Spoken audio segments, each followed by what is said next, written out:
disappointed in every one of you. I'm sorry, I don't mean to offend you. I'm disappointed in every one of you. I kiss you on the mouth. No, I'm not cool with that. Just, I'm sorry. One more time. I'm disappointed in every one of you. I mean, I'm dealing with degenerate animals. I'm disappointed in every one of you. Disappointed in every one of you. All right, come on. Honestly, I can't do it, man. I'm disappointed in every one of you. Then let me tell you why. It's gonna be all right, Nicky. Go ahead, shoot. You just killed a little fucking man. What are you going to do about it? You're happy because you got nothing, but don't got a thing. You're happy because you got nothing. Lomito! Got nothing. I want to get out. I want to get out of this rat hole. I want to get online. I need BDA boxing.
Welcome everybody to another BD Boxing podcast, broadcasting to you live from the True North. It's a good firm, Mr. BDA, and I sure am glad that everybody could be on board for this one, fellas. In this episode, got a fantastic one for you, as we're going to be covering all of the events that took place last night. There was a lot of boxing to get to, so we're going to focus on that. Jesse Bam Rodriguez, Teofimo Lopez, the whole gamut. Before we get down to the fun, you guys know the drill. Let's get the business out of the way first. If you want to donate a couple of shekels our way, you're certainly welcome to do so via the Super Chat feature, although it's always better to join the membership program. That way you get more bang for your buck, but the most important thing is you continue to like, subscribe, and you spread that BDA gospel. All right, you spread it nice and wide. You can also join the Patreon for as low as $2 per month if you want to keep financing or independent projects. Don't forget that if you want to go check us out on Spotify, iTunes, and Spreaker, you can re-listen to the shows there at your leisure without YouTube. And if you're on Spotify, please hit that 5-star rating. It really helps us out. All right, fellas. Be that as it may, let's give a big shout out to everybody in the chat. I'm talking about some of the initiated, like Sam Rando, That Takeover, he says. Nightmurph, Dark Heido, shout out to those guys. They've been initiated. We got Alejandro Solis, The Hand History Vault, Mark T, LL, HJ92, Hyperspaz, Virtuoso, Knockout Ned, Brown Gun. Shout out to Brown Gun. Haven't seen him in a while. El Gordo in there as well. I can never not read that name. Every time I read, I'm gonna laugh. I'm sorry. El Gordo. Noe, Drunk Irishman, Jose Severino Jr., Trooper 5131, The Iceman, Quentin Lassiter. How many more people to come, I'm sure, fellas. Thank you for joining us. Really appreciate it. All right, let me just invite a couple of people over here so I can talk some boxing. That's right, boxing. That's what they say in TV Azteca. Te falta ver más backs. Más backs. That's how they say it in English, I guess. Backs. Hold on a second. Where am I? Inviting as many people as I can here. And, shit, you know what? I should have just... Anyway, listen. By the way, we're going to be opening up the phone lines. I always forget to tell people, we do have phone lines open, so we're going to be opening them up in about an hour or so, depending on what happens. Now, I do have a bone to pick with the DAZN people because the fight started way too late. I'm sorry, man. It was 9:30 p.m. Eastern time when the DAZN main card started. And I'm looking at it and I'm thinking, okay, that's not bad. Two fights? We're gonna get the Sonny Edwards fight and then the main event, right? Nope. They put on the graphic indicating how many fights are gonna be there. 4 fights, and it's 9:30 p.m. already. So I'm thinking, oh boy, and Sonny Edwards is gonna go more than 6 rounds. And then on top of that, it's a matchroom card, so they just have to squeeze in a female card in there. So now I got 45 minutes that I gotta wait around, do something else around the house, watch paint dry. I mean, it's 9:30 p.m. and the main event started at about 12:30, I think. It was outrageous. It was unconscionable. It was unconstitutional, and dare I say, unchristian, to put somebody such as myself through this what shall I call it? The meat grinder. I mean, look, I used to stay up late before. When I was in Vietnam, Charlie didn't sleep. You couldn't sleep either. But now, it's 2024, man. I mean, come on. I'm not up for this anymore. In fact, speaking of being up for this, I got up late today because of the fight. I missed church today. Can you believe that?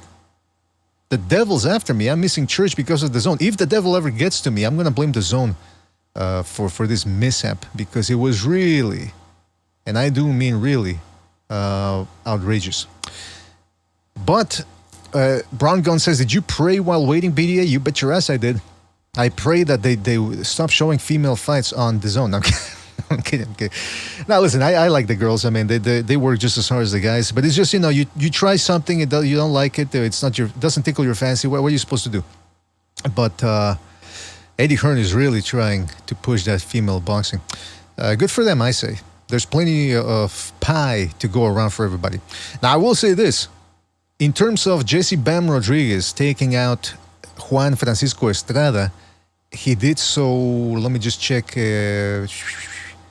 What was it? He took him out in a sixth round, right? So, what am I checking out here? Come on, give me, you go to boxing scene to look for the actual results. They don't give them to you anymore. Right off the bat, you got to look for them. And I know I had him up somewhere here.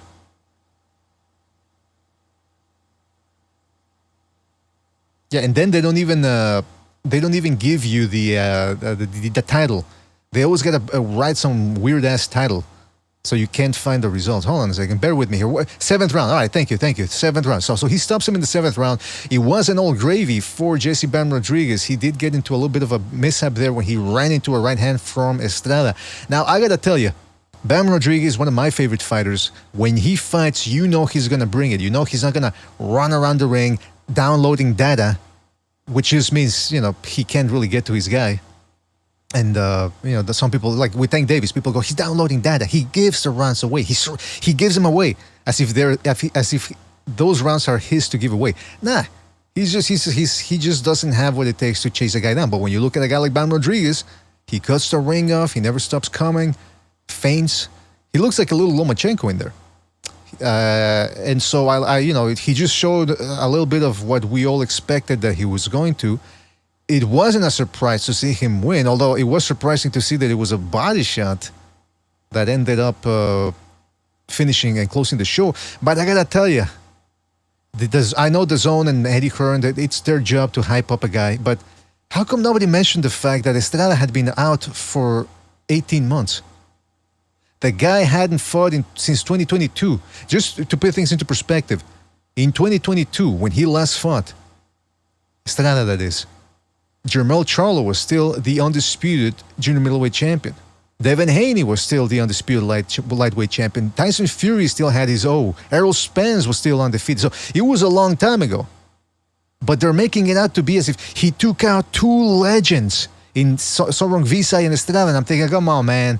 He didn't beat the real Estrada. Now, again, that's Estrada's fault too. Because he could have had more fights last year.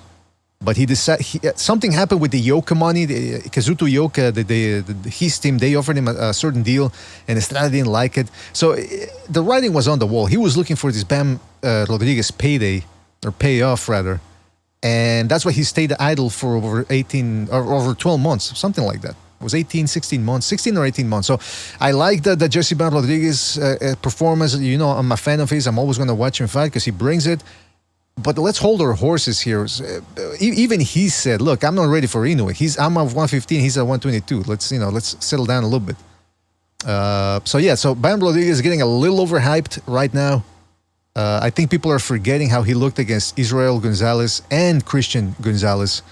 Those two guys gave him the business for all 12 rounds. In fact, it's because of that some people were giving Sonny Edwards a chance to win the fight against Bam Rodriguez not that long ago.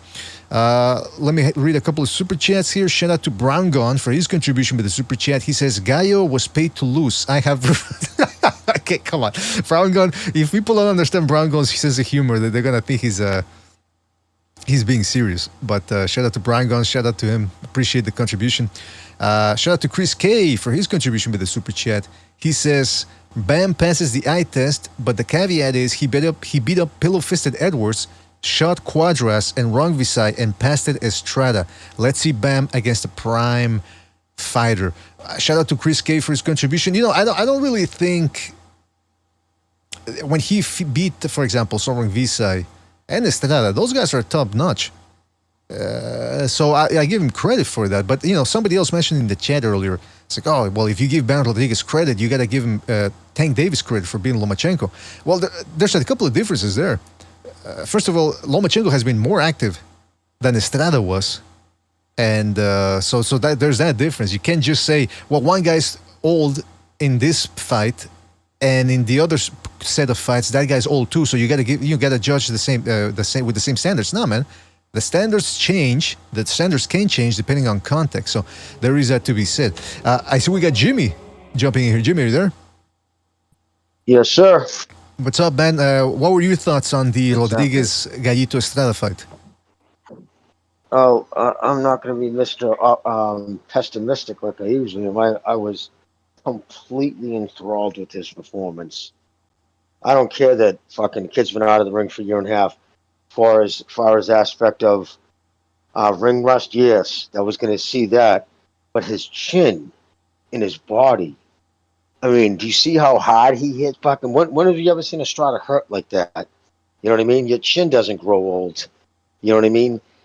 Estrada showed so much guts last night. He was hurt so many times, and like a fucking future Hall of Famer that he is, he bit down on his shield and he let his hands go. And I mean, I was almost as impressed with the beating, the shots that he was taking, and like after he was hurt, he come back the next round, like that shit's shocking. He put him on his ass, and if you actually go back and watch it though, in slow mo, he trips over Estrada's foot as he's getting hit. His right foot, his right catches because he has the inside. He has his right foot on the inside of Estrada's left, catches it, and he literally trips over it. So it was a flash knockdown off balance, overzealous.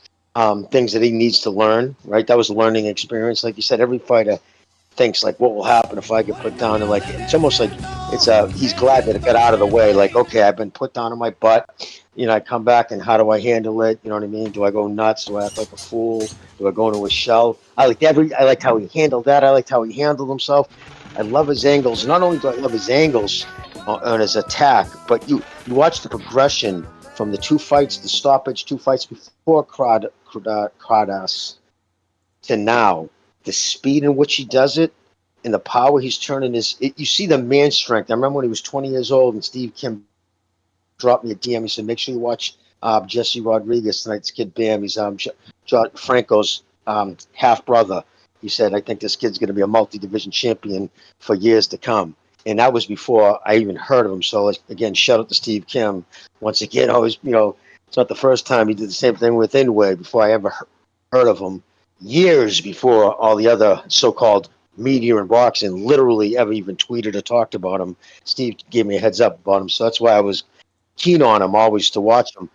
But, fascinating to see his progression, him growing to his man strength, and he's become more vicious. And not in a mean way, not in a bad way, personal way, but he wants to stop people. When he dropped him, it's almost like you hit a home run when the batter hits it and he doesn't even look. He just walks towards home, first base because he right off the crack of the bat, he knows it's a home run. He knew he hurt him. And the same thing with that body shot. He knew he wasn't getting up from that body shot. That was a sick liver punch. And now, I'm so impressed with this kid. Yes, he is. Estrada's you're not going to give him the same props if he dropped or beat a prime Estrada. But that being said, you compare him to any other American and who they're fighting, and how they handle their career. This kid took that Cardas fight. I believe it was on 2 weeks' notice. That can't be overstated. Rungvi Sai, yeah, older, sure, but I mean, he beat that dude the fuck up. You know what I mean? So, yes, I understand, and I agree 100%. The Tampa, the praise, but it still doesn't take away from. I think what we're seeing is the seriously the just the evolution of a future Mexican American Hall of Fame boxer. And, shout out to Raphael. Very impressed with the young man. All right, shout out to Raphael32 for his contribution with the super chat. He says the judges were horrible in the Bam fight. Yeah, Jimmy, I don't know if you saw the scorecards, but apparently 2 of them had the fight even or something like that. Yeah, really. Yeah, I mean, Estrada was landing a lot of straight punches, and I think that's a lot of times you see that with the judges. They give reverence. It's like, well, it's a Hall of Famer. But it's funny how Lomachenko never got that reverence against Haney, huh? Yeah, some fighters just don't get kind of funny. Yeah, some fighters just don't get the same privilege, I suppose. Also, shout out to Double L for his contribution to the super chat. Says Bam is undisputed in one more fight. Inoue gonna run. Well, that's the other thing, though. It's like I said at the beginning of the show. They asked Bam about Inoue. He said, "Look, man, I'm at 115. He's at 122." It's like I wouldn't consider Inoue running away from a guy who's 2 divisions below him and who just really got there. Because you got to remember, Bam Rodriguez was weight hopping. He moved up for that Quadras fight at the last minute to 115, and then he fought Sorong Visa at 115. Then he went back down for the Christian Gonzalez fight and the Sonny Edwards, and now he's back in 115. So he's been fluctuating. He's going to stay at 115 now, but that Inoue fight, forget about it. That's a pipe. That right hand that dropped him, I can't imagine what Inoue would do to him. And then on top of that, Estrada was getting through with that lead left hook too behind the guard. Inoue can punch with both hands. Forget about that fight, guys. It's like when people start talking about Tank Davis versus Inoue. It's like, come on, there's plenty of fights to be made in his division. We don't need to start going fantasy fight in on this. But Jimmy, yeah, in regards to Estrada, listen, I give Bam credit for that win, but I can't give him full-on credit. The way the zone commentators were saying, he beat a legend. It's like, Estrada, he's fighting a guy who's quick and who's heavy-fisted. But if this fight would have happened 3 years ago, Estrada would have been quicker, his reflexes would have been better. I mean, it could have been a completely different fight. So, I'm a little hesitant to give him as much praise as the zone commentators were. Also, not for nothing, but JC Rodriguez is with Snack, and what's his name? Sonny Edwards called him out on it in the build-up to their fight when he said, "I know about you and the IVs.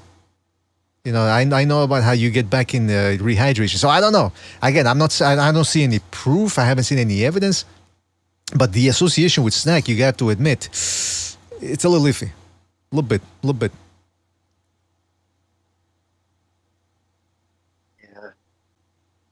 Oh, yeah. I mean, I have to see some just, he's signed with them. Who knows even if he uses his product. Remember, he gets paid to say he takes Snack. You know what I mean? He's a paid athlete. It's just an endorsement. I mean, does it mean he has any more access to steroids than anybody else? I don't think so. You know what I mean? Everybody has access to steroids. It's not like, Conte has any, doesn't hold the market on that. Believe me, you can get him in every fucking corner and every, gym in every place in the world. So it just depends. I have to see smoke. I go into if you just go under the assumption everybody's cheating when it comes to that, and then just follow it from there. But I agree with you. Pump the brakes on Inoue. If he was to jump up 2 weight divisions and fight Inoue right now, Inoue would fucking clean his clock. Fucking absolutely destroy him because he's not ready for that. He's not ready physically, like you said. He just got to 115. That would be a humongous jump up in just size. That's just crazy. Like you said, it's a fantasy fight, but he even, like you said, he said it himself. That's just a fantasy fight right now. But I don't like that because it just takes away from the fights that can be there. there's Nakatani, right? Isn't he at 118? Or there's a couple of guys at 115 he still could fight. But I don't want to see this kid rush up because, again, he's only 5'5". He's on the smaller side, or 5'4.5". So yeah, no, I agree. I just think the talk of, I don't know if that guy was joking when he was saying Inoue's running from him. That's just silly. I think he was. I think he was. Hell, that Inoue's running from a 115-pounder, no matter how talented he is, just from the punching power aspect alone. Yeah, and that, by the way, saying that Inoue cleans his clock, that's not a knock on Rodriguez. It's like saying, by no means. Yeah, it's like saying, Tank Davis gets his ass whooped by Jaron Ennis, and you're like, well, I hope Ennis would beat his ass. I mean, he's a bigger guy. I mean, there's weight classes for a reason, is what I'm saying. So, yeah, like I said, there's no. It's people. You know what it is? Again, it's people in the media. They have to say those type of things because it gets views. Let's not forget, the boxing media, it's a business. They need views. They need for advertising and all that. So they're gonna go with the most sensationalistic headlines to try to keep. They float those narratives around to try to have fun with people. I want to give a shout out to Rampax Trunking Company as well. Shout out to Rampax Trunking Company for his contribution with the super chat. He says, I wanted Estrada to win. I guess Bam is all right. Bam is La Raza Light and Ryan is La Raza. Okay, no. What does that mean? Bam is Raza Light and Ryan is La Raza. Ryan Garcia right now is he's intimating that Bill Haney was soliciting underage girls on Twitter. He says he posted some tweets and everything. The guy's insane. Ryan Garcia is legitimately insane, or right on the border of insane. He's just the biggest dumbass out there. I mean, I don't know what's wrong with this dude. But Jimmy, so Bam Rodriguez, he called out the best. He says, I want the winner of Yoka Martinez. How do you see that? Like, what are your thoughts on that whole division? And what do you think? Where would you like to see Rodriguez go next? Well, I personally think he's the best at 115. I think he beats everybody. Would it be as dominant or like stop him in the 7th round? Who's to say? You know what I mean? I don't know. I'd have to really look at that fight. I have to study his opponent, how they fight. And again, it can't be undersold, the fact that Estrada was out of the ring, the ring rust. I just see the things I've seen him do. Again, if you just look, actually, I don't think he tweeted it, but his last 5 or 6 knockouts, that dude Haymanites has a compilation he sent me, and you can literally see the speed and how he's maneuvering those angles and putting more punch. It's just his man strength and his confidence in how he's working it. I mean, he's a true student of the game, and it shows when Garcia says, "Listen, this kid comes to the gym, and as much as any fight I've ever trained, this kid just his heart and his soul is into it." Like some guys are super talented boxers, you have to call them 30 fucking times. Come on, dude, gym day, let's go. You'd have the gym waiting for him, and they drag ass coming in. Bam's there fucking before you, because he wants to learn. He truly loves the sport.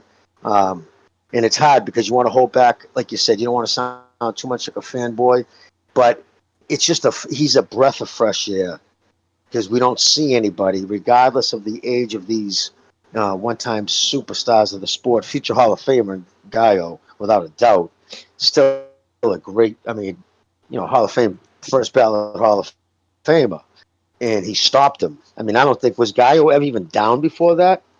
I think Quadras has he even touched the canvas? Quadras in the rematch, I believe, dropped him. That's the last time I remember seeing him. But he's never been stopped. No. He's never been stopped, right? Never, man. Yeah, he had a loss before. Vicious liver shot.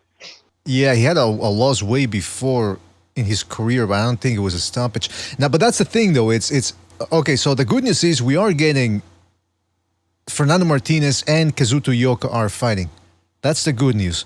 Now, Ioka, like Estrada, is on the bad side of his career, on the long side. He's 35, which for these little weight classes, it's pretty much a done deal. But contrary to Estrada, he has been active at least. The Japanese over there, even with the pandemic, he was still being kept active. And 2022 he had 2 fights, 2023 had 2 fights, and now he's going to be having this fight against Martinez, which is coming up on July the 7th, I believe.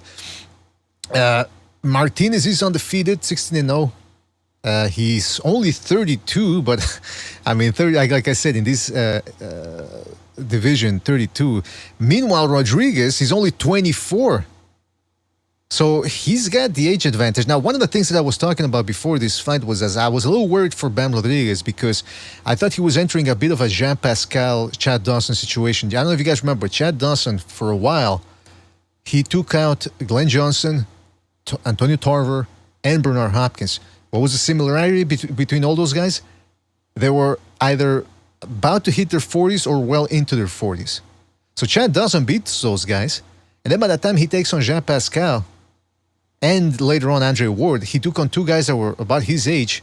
And it seems like fighting those old guys failed to prepare him to fighting somebody that was just as fast, if not faster than he was. So the thing is, Bam Rodriguez has fought younger guys though. That's the difference. He fought Sonny Edwards, a guy around his age, and Christian Gonzalez, who's another young guy that I'm excited to see Christian Gonzalez again, because if everyone's excited over Jesse Bam Rodriguez, I don't know why more people haven't gotten to Christian Gonzalez, who went 12 rounds with him, fractured his jaw, and looked like he had lungs of steel in that fight. It looks like he could have gone another 12 rounds with Estrada. It was just amazing. So at least Bam Rodriguez isn't in the exact position as Chad Dawson was. And what I like about Bam Rodriguez is he's not boring like Chad Dawson was. He'll actually walk a guy down, which is something that, Jimmy, that's the other thing though. We went through about 10 years of Floyd Mayweather wannabes. Bam Rodriguez is fighting more like Lomachenko. What do you think about this? Are we starting to get a new generation of fighters no longer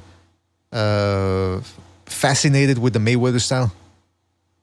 Oh, absolutely. The Philly shell and the oh yeah, but just 100% right on the Lomachenko comparison. But he admits that himself.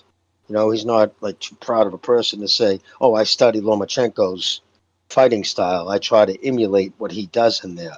Mm-hmm. He saw him spar, I guess, when they were real young. When he was real young, when he went over to the gym and he saw him spar, and he was just blown away by it, and he instantly started trying to emulate him, and you could see it, and it's worked wonders. Most of his knockouts come off that pivot, mm-hmm.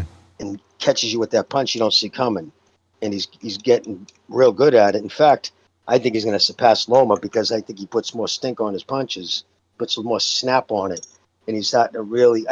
I think last night, again, when you fight those guys, even though they're older, something like Gallo can crack. When you take those punches, I can't tell you how much that does for your confidence when you fight a guy who can hit, and Gallo can hit, and you come off the canvas, and you get up and you stop him. I'm like, right now his confidence is through the roof. And Martinez, he's that kid with he has that funky hairdo and a face full of teeth, right, when he smiles. And I'm not trying to shit on him, I'm just trying to describe him.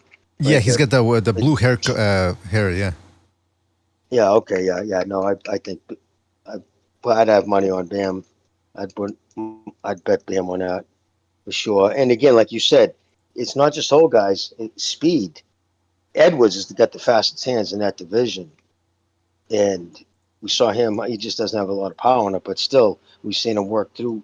And Edwards quit in his corner because if you remember that fight, his trainer reached in with him, and Edwards turned his head back into his ear, and it was right after he said whatever he said to his trainer went, okay. You could see him mouth okay, and then he reached right over and he reached over to the ref, and he said, we're done. So clearly Edwards said, yeah, I'm done. That's it for me. Yeah, he was right thinking after he got dropped. There was nothing he was going to do in that fight. He could not box Bam Rodriguez, and he wasn't going to knock him out, so it was a done deal. Exactly. But look, Ioka is sort of like Estrada. He's a very similar fighter. The only difference between him and Estrada is that he's fresher now than Estrada. But like I said, he's still 35. So when this Ioka Martinez fight comes along, I'm going to be rooting a little bit more for Martinez just because he's younger. And he's going to jump on Bam Rodriguez. Now, I don't know how smart that's going to be because, like I said, Bam Rodriguez has an advantage over all these guys at 115. He's younger by a lot. And then on top of that, he's got incredible hand speed and foot and power for a guy his size. So it's I would favor him over the winner of Ioka Martinez, but it's still a fantastic fight where I don't know for a fact that he wins that fight. So I'm looking forward to that. Bam Rodriguez, the world's his oyster right now. And it's good to have fighters who are willing to go for a knockout and not run around the ring for 5 rounds and then have his fans say, no, he gives away rounds. He's downloading the data. Like, come on. You can download data by still pressuring and being smart, but it's difficult to do. You have to be skilled and talented to do it. And a lot of these guys out there that they're telling you are the best aren't really all that skilled. Shout out to Chris K for his contribution by the super chat. He says, Bam is too, what is he saying? Bam seems too small for Inoue, who might go to 126. Yeah, absolutely, Chris K. It's. I don't even want to talk about that fight. It's like talking about, like I said, Tank versus Inoue. There's weight classes for a reason. Stop it. All right. Now, Jimmy, the other fight that we had last night, Teofimo Lopez gets a unanimous decision over the very tough Steve Clagett. Although even though he's from Calgary, Alberta, I do it with the Quebec accent, Clagett. But anyway, Lopez managed to go. He went. The other dude went 12 rounds with Lopez. Lopez it looked like a sparring session for him. He did try to take him out at some points, but then you get the feeling that he was trying to conserve his energy. What did you think of the performance? What of Teofimo one-time Lopez? Come on, one time? What's the matter with you? 2-time. Keith one-time Keith Thurman. Listen, that kid left his power 135. Oh. No doubt about it. He's not a power. He doesn't have the power that people think he has. So I always said I think his power was overrated. I just do. And now he's gone 4 fights in a row without a stoppage. And his last stoppage was kind of an overrated opponent. So regardless, he hasn't stopped anybody in a long time. You know, and again, that's fine, man. When you move up in competition, of course you're not going to stop the people. But when your thing is your power, right? I mean, that was what he was. Everybody, he was a fucking crazy power puncher. People need to pump the brakes. I think he just has not gone up with them from 135. I just don't think he's the puncher he thought he even himself is.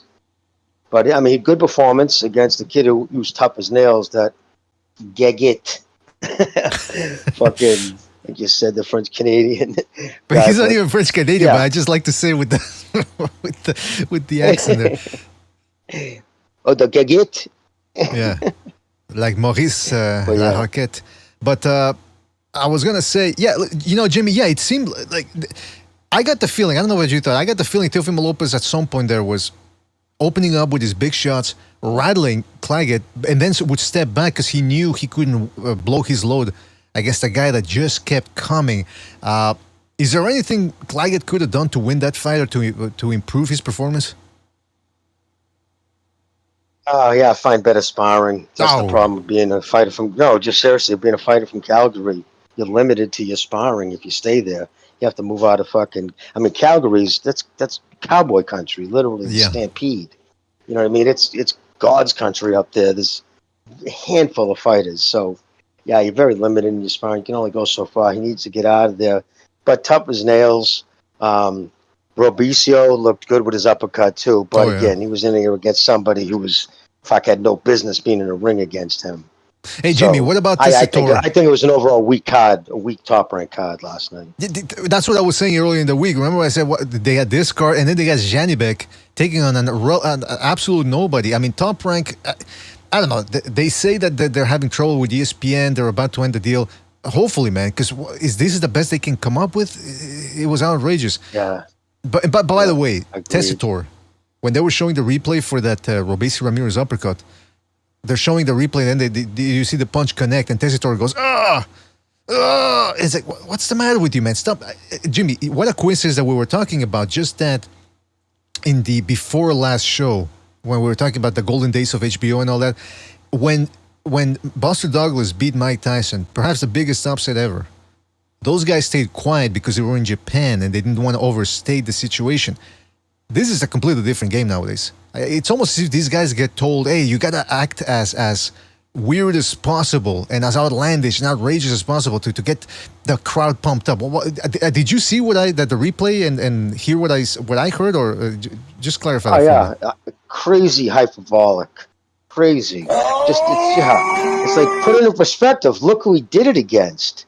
That uppercut was landed against the guy handpicked to beat up. And the same thing with Clagett. He was supposed to fight. He was handpicked.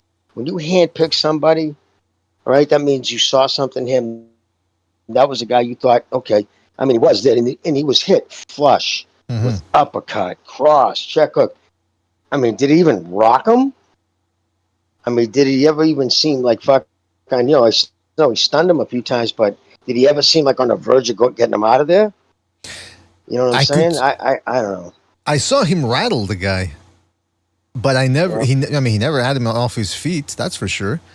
And it's interesting because I'll tell you what I liked about Teofimo Lopez. I like the fact that when he's on the ropes, he's harder to hit than it seems with a big shot. He did get hit with a lot of stuff, and I'm going to get on that later. But he's not exactly easy to find. What I like, too, is that he was firing throwaway shots. Because, again, when Clagett fights, he's expecting his opponents to fire the big stuff early, and then he tries to discourage them by walking through that and saying, hey, you're throwing your best at me, and I'm still coming. And a lot of inexperienced guys panic because of that. Teofimo Lopez, you can tell he's been sparring with guys like this. He was firing throwaway shots. He was punching with Clagett. And when Clagett would stop, that's when he would throw his big stuff. So it was a good plan rhythm-wise. He conserved his energy well. You can tell he's an experienced pro at this point, even though nowadays you see a guy with 21 fights. You can call him a pro because of the amount of quality guys he's fought. So Teofimo Lopez knows what he's doing in there. I tell you what I didn't like, though. The jabs. He was eating jabs nonstop. Now, some people could say, yeah, but that's because he didn't respect his opponent. Okay, I can go with that. Some fighters, once they don't respect the power, they're willing to eat a little bit of the shots to draw their opponent out and counter them. So I can understand that. But you can't parry that jab a little bit. I mean, Mayweather, there was when he fought Jesus Chavez a long time ago. Jesus Chavez was a pressure fighter who couldn't really crack that much, and you didn't see Mayweather getting hit with stupid stuff, just like, oh, I'm gonna let this guy hit me. You can neutralize that jab, but that's what I've been saying for a long time about what's his name, Teofimo Lopez. He cannot get away from those jabs. When he fought Nakatani, when he fought that Italian guy before the Nakatani fight, I forget his name, when he fought Lomachenko, you put a guy in there who can jab, and because of that Philly shell defense, he's not in position to get away from jabs. And that's what I maintained, that if he fought Devin Haney, how's he going to neutralize that jab? You know what I mean? So I didn't like that. And then the other thing I didn't like was the fact that, speaking of jabs, where was Teofimo Lopez's jab? I think he could have done wonders sticking that jab on Clagett, keeping him away, and just throwing looping shots around the guard. I think that would have made life much easier for him, but he was content to stay on the ropes and just, okay, I'm going to walk him into something big, and he never did. So, Jimmy, the thing that they were talking about was, hey, him versus Brian Norman Jr. at 147. Is that a pipe dream now? Oof. I don't know, man. I think he needs to campaign for a while at 140. He needs to let his power catch up to him there, because I don't think it has. I mean, like I said, he's been turning over his punches. He's putting everything behind it. Again, when you handpick somebody, handpick an opponent, there was no reason to fight him other than, okay, that's the guy. We could make that fight. He's willing to fight us. This kid's never fought anybody world class. And yeah, you don't stop him. And again, you want to eat those jabs because you're trying to set him up, you're trying to work him into something, but you don't stop him. I mean, the crowd was, you can tell, the crowd was kind of like, oh yeah, clap, clap, clap, but like, wow, you didn't stop this dude. I mean, this fucking guy was Clagett. Has anybody even heard of that dude before this fight was announced? Well, I mean, I did because I'm Canadian, but yeah, I did because I'm in Canada and I'd seen that guy fight before. But yeah, I mean, I can't blame most people for not knowing who he was. The other thing is this, though. What's that? No, I was saying when we saw it with Lomachenko, once Lomachenko decided that fucking threw caution to the wind, decided, you know what, he's got the bum wing there, but he's gonna. He felt he took the first 6 rounds off, and I don't know why he did that like that. I mean, just cancel the fight, but. Once he decided to turn it on, right, and fight, we saw him. We picked him apart. fucking picked that kid apart in the fucking close, mid range, far. There's a reason Lopez wanted nothing to do with that fucking rematch, because if Lomachenko from 6 to 12 would have been Lomachenko from 12 from the get-go, Lopez loses that fight wide. And he knows it. That's why they don't. And he stayed at 135, mind you. He fought at least 2 more times at 135 after the Lopez fight. After the Lomachenko fight. Whereas at least Haney didn't want the rematch and subsequently moved up to 140. Where Lopez didn't. He stayed at 135. He just chose not to fight him.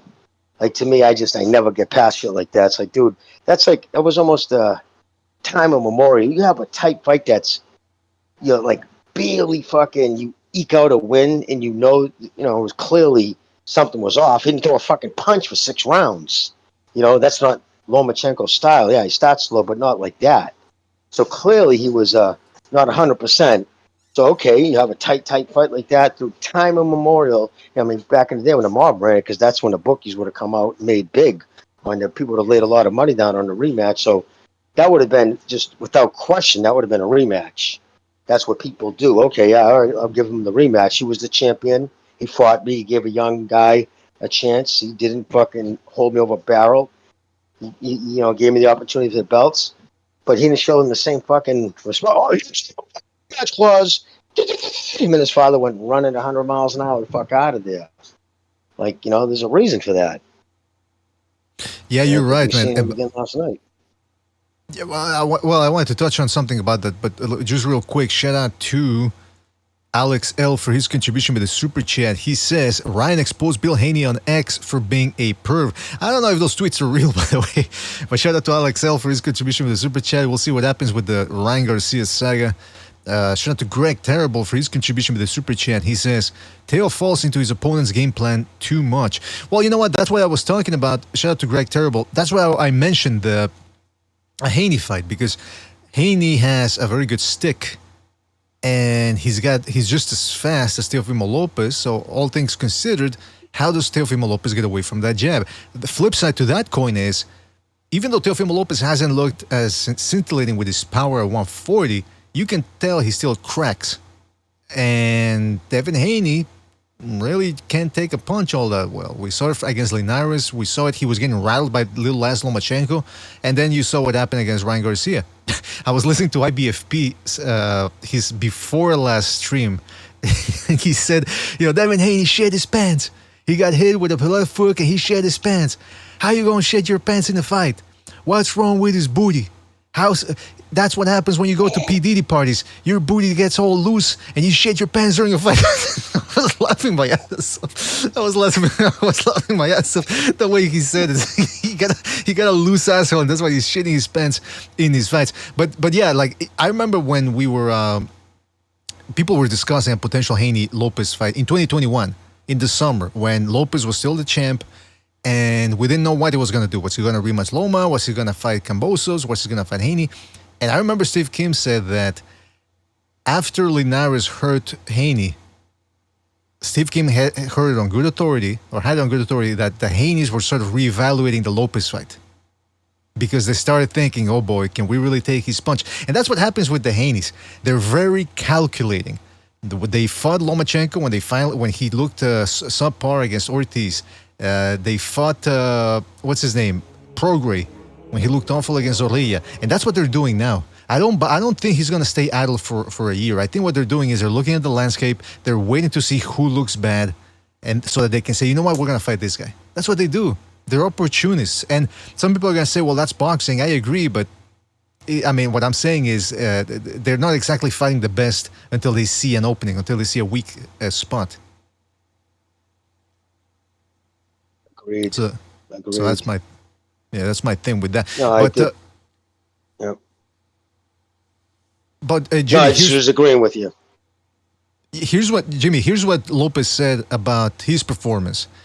Bob Arum, he said I did well. He didn't look too happy. Fuck it, I don't care.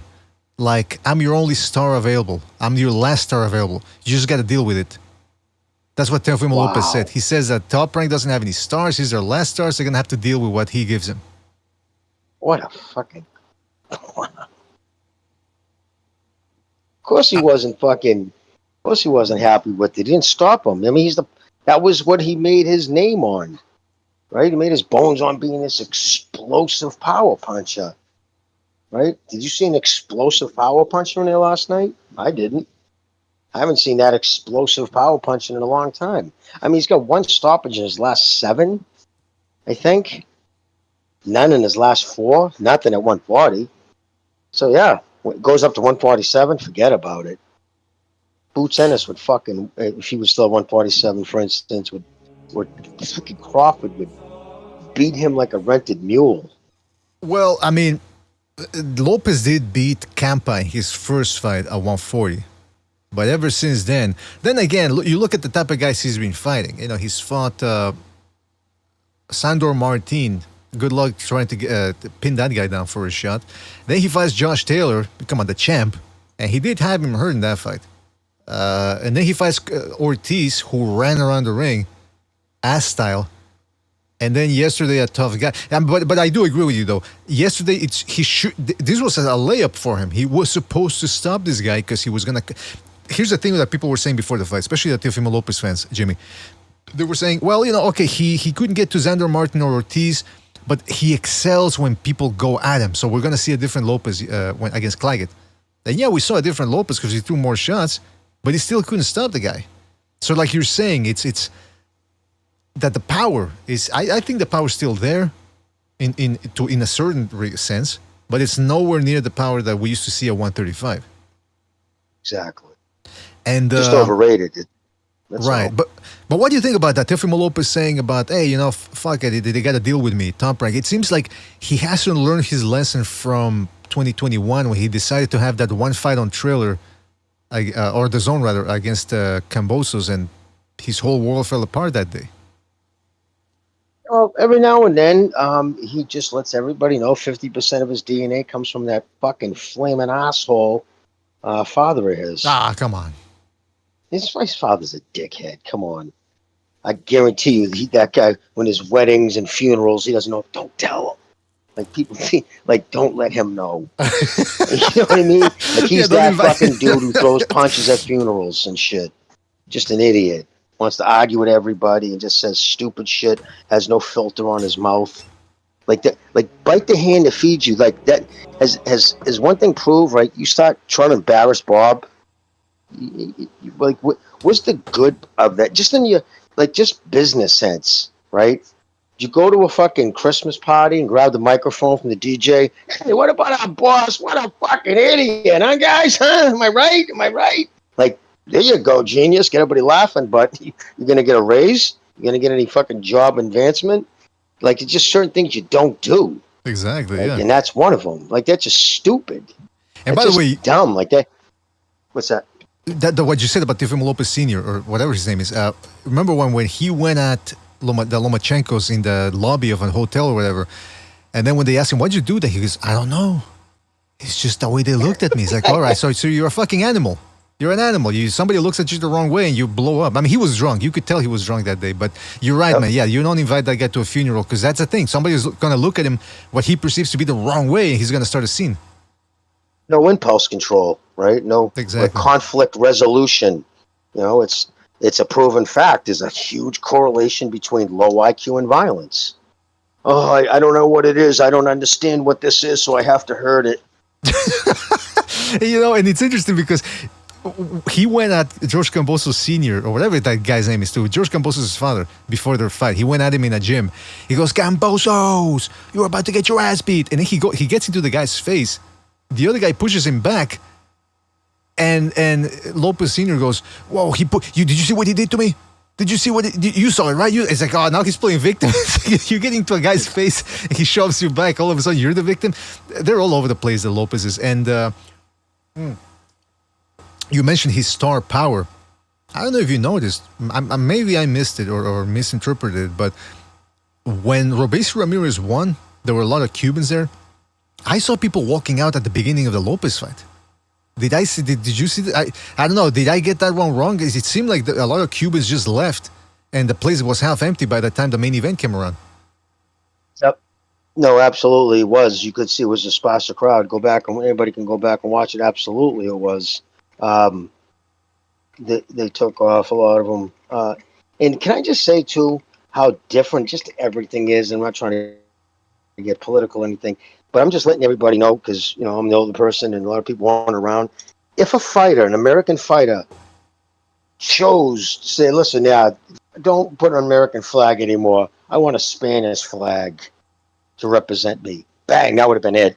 The whole country would have turned on him. They're like, really? Back when this country still had pride in itself.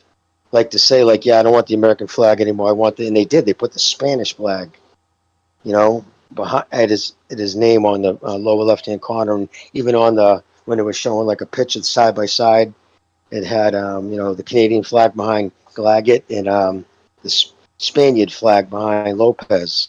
Wait, Like wait, that. wait. That shit wouldn't. Why did he do that?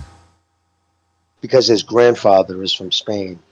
Because he used to do a shout out towards Honduras because that's where his mother and father are from, but they're a first generation Honduran.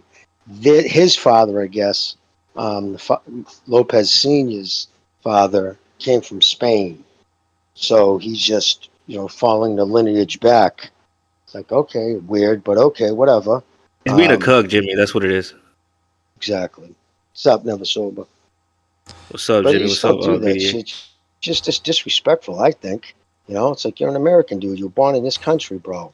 But you don't want the U.S. flag. It's just, what's the difference from that and fucking, some fucking one of the basketball players or soccer team kneeling for the anthem? It's the same disrespect. It's like, wow, okay, so you're denouncing the country Welcome you to come Blog from. Talk Radio.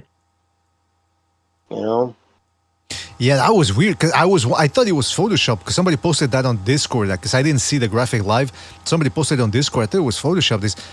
He did that before. Now that I remember it, I think. Yes, he did with Honduran flag.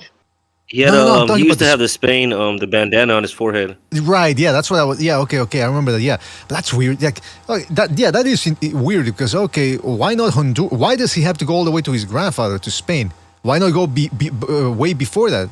Maybe his grandfather was from Morocco or something. Why not put the Morocco flag? It makes no sense. Yeah, it's weird. But to me, the most egregious thing too was like again, he thinks he's too big for his britches, and he was calling out Terence Crawford. But I think it's because he knows Crawford ain't gonna fight him. So that's what's going on there.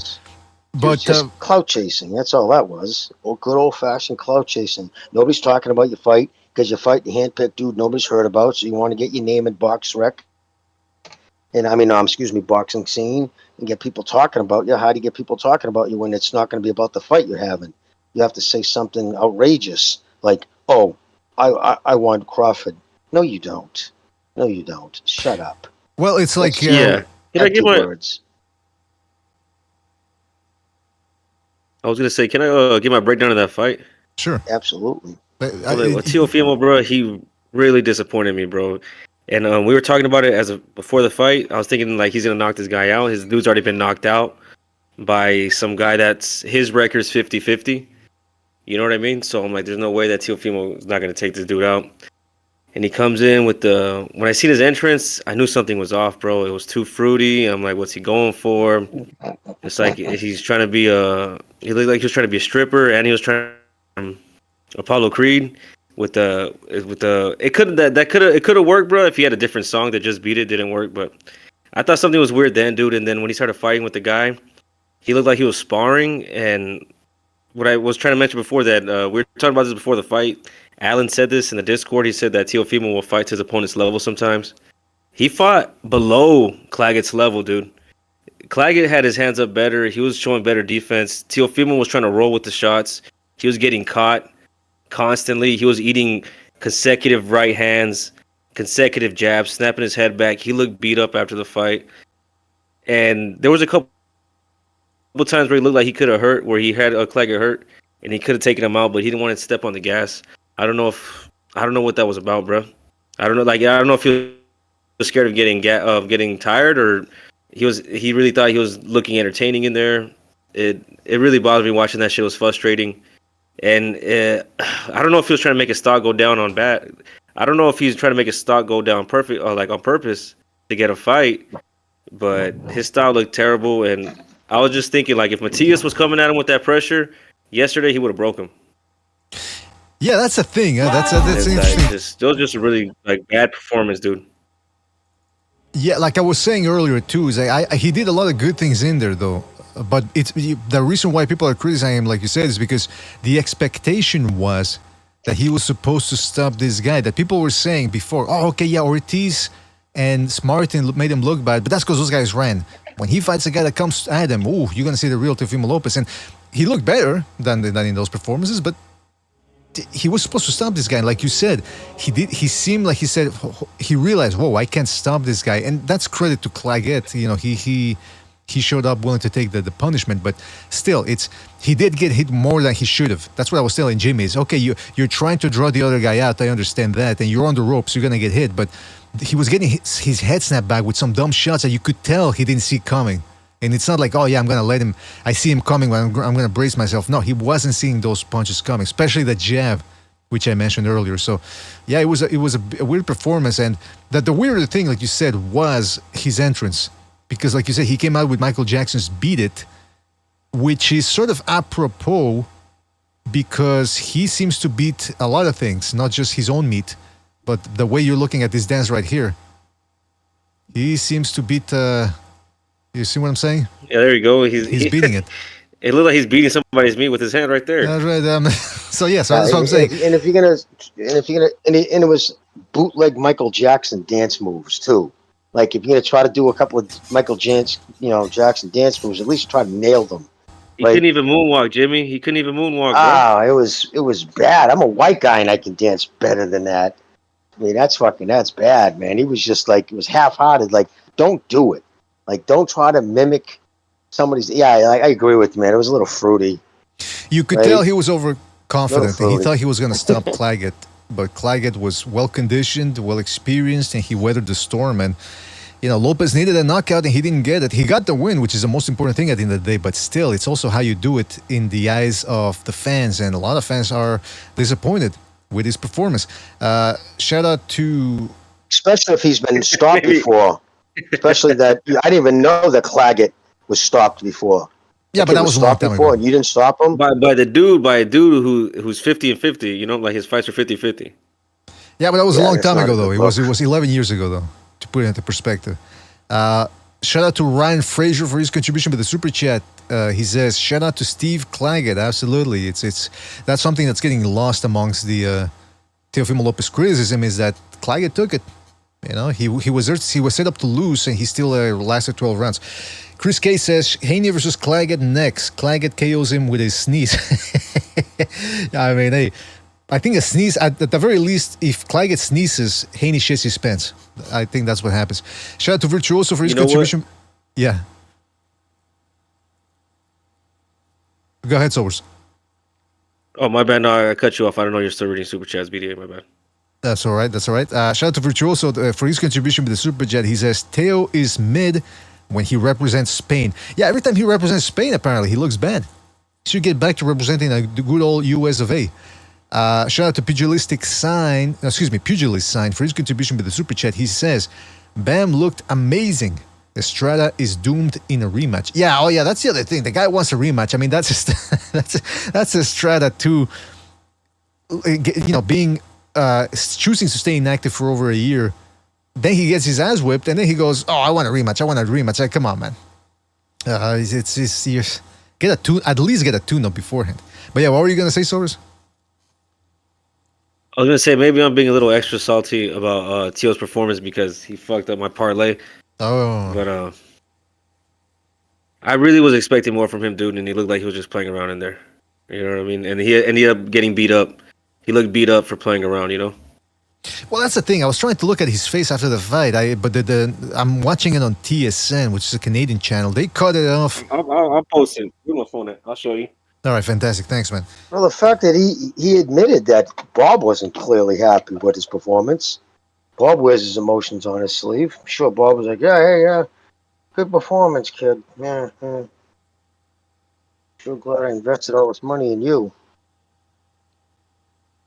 Well, I guess the question then, and by the way, the phone lines are open, people. If you want to call in, I guess the question then becomes, where does Teofimo Lopez go from here? Where does he go from here? What's the big fight? What's the big payoff? You think he could challenge Liam Paro? Maybe he was trying to set up a fight with Matias, but he that's kind of probably ruined now that he lost Liam Paro, and I heard Eddie Hearn saying that he might set him up with Devin Haney, but if he doesn't fight for a year, like he's saying, because of the lawsuit or whatever, because his coochie's still hurt, yeah, yeah, I don't know. The Teofimo could step in and take that Liam Paro fight, and that could be, it could be a good fight. Well, I don't know if he takes that fight because he still believes that Eddie Hearn set him up in the Kambosos fight. I thought he was done with that. He said that right after the Kambosos fight, and then he said it not that long ago. He repeated that he feels Eddie Hearn's after him, that he doesn't like him, and that he's sabotaging his career. So would he really want to get in there against Paro? I don't know, man. I think the big fight would be Haney. But again, I don't know if even after Teofimo Lopez failed to stop Clagett yesterday, he still looked just as fast as he always has. You can tell he can still crack if the guy doesn't have a good defense. And so I don't know if Haney would want to risk that fight. Because, what's his name? Lopez is a better fighter than Garcia. I don't think he hits as hard as Garcia. But he's around that stratosphere, and he can crack with both hands. So I don't know, man. If Lopez had really great, but the Haney fight. If Haney had any kind of a chin, that's the fight Lopez would want to avoid, because we've seen he's not good at hunting people down, and you're gonna have to go get Haney. Mm-hmm. You know what I mean? But because of Haney's is chinny and doesn't punch hard, so that just gives you more confidence to really, put your weight over your front foot, because this kid's throwing his punches with his ass going backwards because he's pulling out as he's punching. Let's go to a phone call here. Oh, shit. So, keep that thought in mind, man. Hold on. 214, you're on the air. 214, what's on your mind? Oh, what's up, guys? The Teofimo fight. I wanted to say that Teofimo did some good things. He moved well. He was able to defend well sometimes, but he caught a lot of jabs. He would kept moving back, and then it came to a point where he kept moving back to the point where he would try to get away from he would be in the corner. He'd try to get away from the jab by pulling back, and the jab would just keep hitting him because he had nowhere else to move. But I think in the fourth round, he landed the more explosive shots. He did mix it up, but there was a lot of lack of straight punches. Too many power shots. He's getting creative with them, but Clagett had a good high guard. He had a very good high guard. And as for Estrada, Estrada is a money-hungry guy. That's just what he is. He refused to fight because no one wanted to pay him what he wanted to get. And that's why he stayed out for 1 year, 6 months, and 26 days. That's how long he's been out. Wowee. And, I remember he said he wanted to fight anyway. I'm like, this guy's here for the money. He wants money in his career now. And it's true. He's just here for money. Yeah. He's practically done now because he took a beating in this fight. So that ruined. He should have took a tune-up before this fight to get going, and then fight Bam, and then whatever happens, then take a rematch. But since he took so much damage, he's going to take the rematch, and then he's going to get hurt again. He's probably going to end his career. That's going to be the end of him. Yeah, because I didn't like how he was reacting to it seems as if every single shot was wobbling him. That's a mark of a guy who can't take a punch anymore, and that's a mark too of a guy who's been out for over 1 year and 6 months. We've talked about it before, about the inactivity that Jimmy's mentioned before. When you're staying active, fighting professionally, you're getting conditioned to take shots, to absorb him. You could tell yesterday the guy was rusty as hell. He couldn't take it. And then on top of that, being in there against a power puncher like Bam Rodriguez, it was just a bad matchup for him. But again, he put himself in that position, like you said. Yeah, and he's 34. In boxing they used to say 30 was old, but for me, if you get past 33, that's where your height is. 33 is your height. Anything after that, it's going to be really, really hard.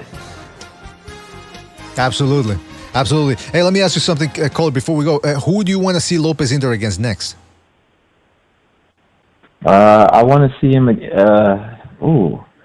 Honestly, I wish he would fight Puello. Puello or Paro, whichever one. Those two will be good for me.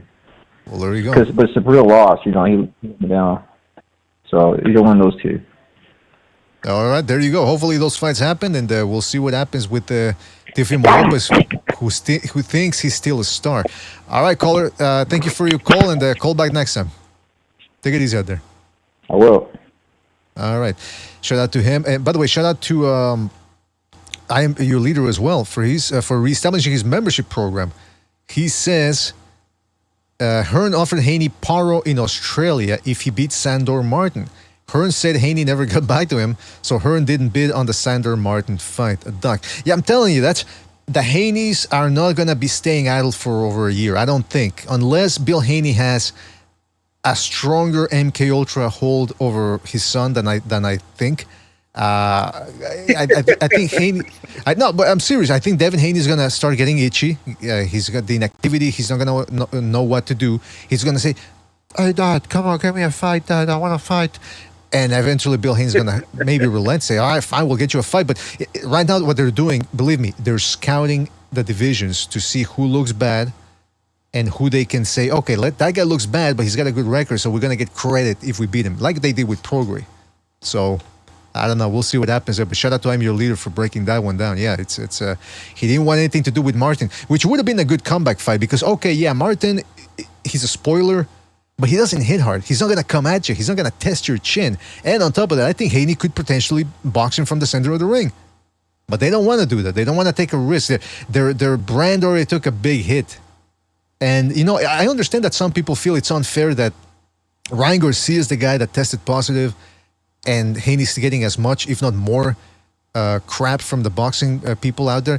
But listen, I have to mention this. I'm sorry if people don't like it, but it is what it is. He alienated the biggest demographic in the United States, which is white people, when he said, "I would never let a white boy beat me," he said. So I'm sorry, when you say something like that, that sticks in people's craw for more. It doesn't go away in 3, 4, 5 months. Now, I didn't really pay too much attention to it because, again, I'm Mexican, and even I don't see colors. By the way, when you're on the true path of the Crimson Cross, all the colors sort of start melting into each other. But the point is that's why I'm explaining. A lot of people are perplexed. Like, why is Haney getting so much hate? Why? The comments he made 4 years ago are still a big part of that. And you can disagree if you want, but.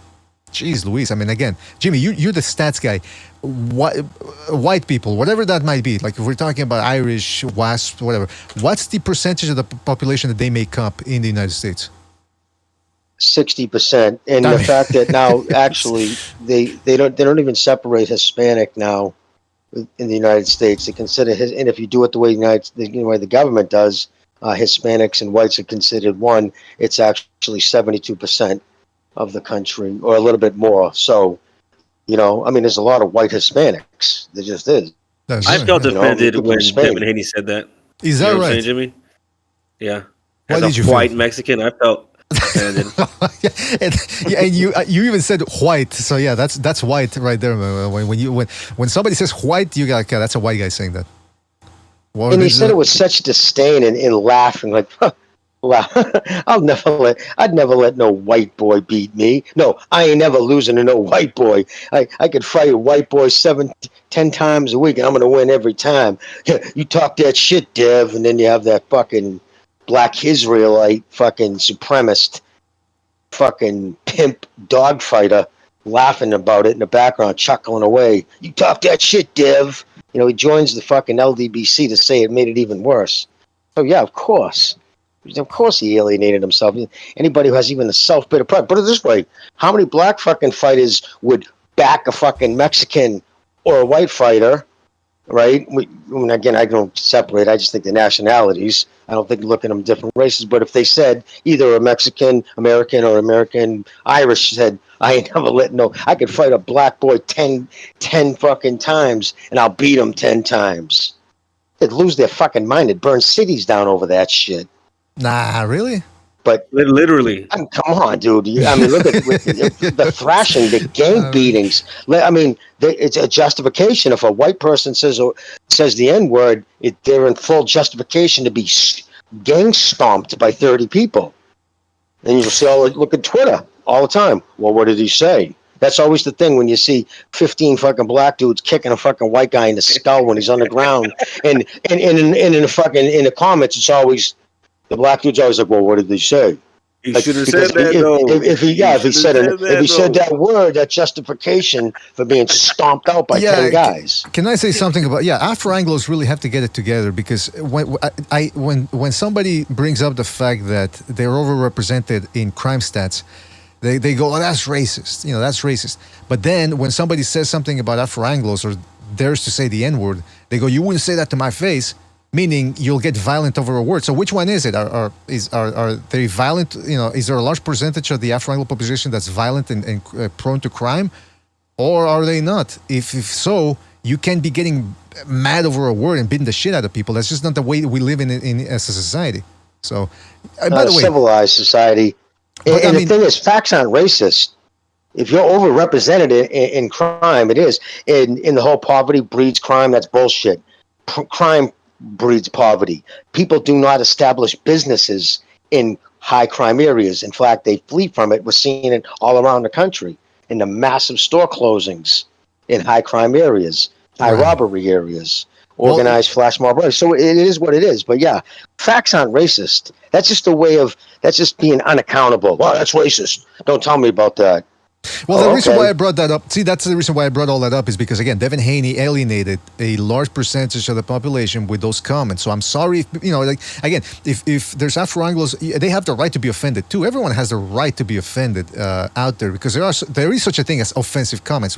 Let's not try to be too edgy and go, there's no such thing as, there is such a thing as offensive comments. And that's what Devin Haney did when he said that. So don't be too perplexed or too surprised about why people dislike Devin Haney and why so many people are giving him are making fun of him because of this situation. And also his father has a lot to do with that. So I mean, that's a whole other thing there too. That's I can't expect Devin Haney to call his father out, but and Mr. BDA, the fact that he said that and then he absolutely lost to a white boy, a much smaller white guy who was 10 years his senior, beat him, and everybody knows he beat him. Every professional fighter, anybody with a stitch of credibility.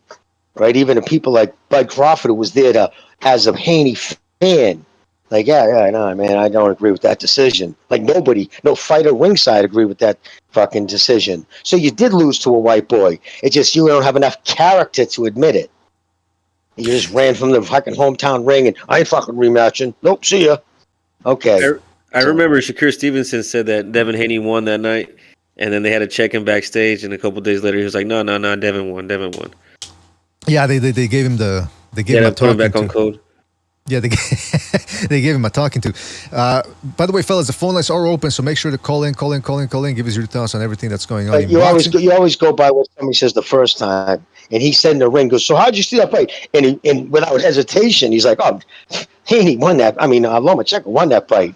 He pushed the pace, landed the cleanest shot. I mean, it was ridiculous.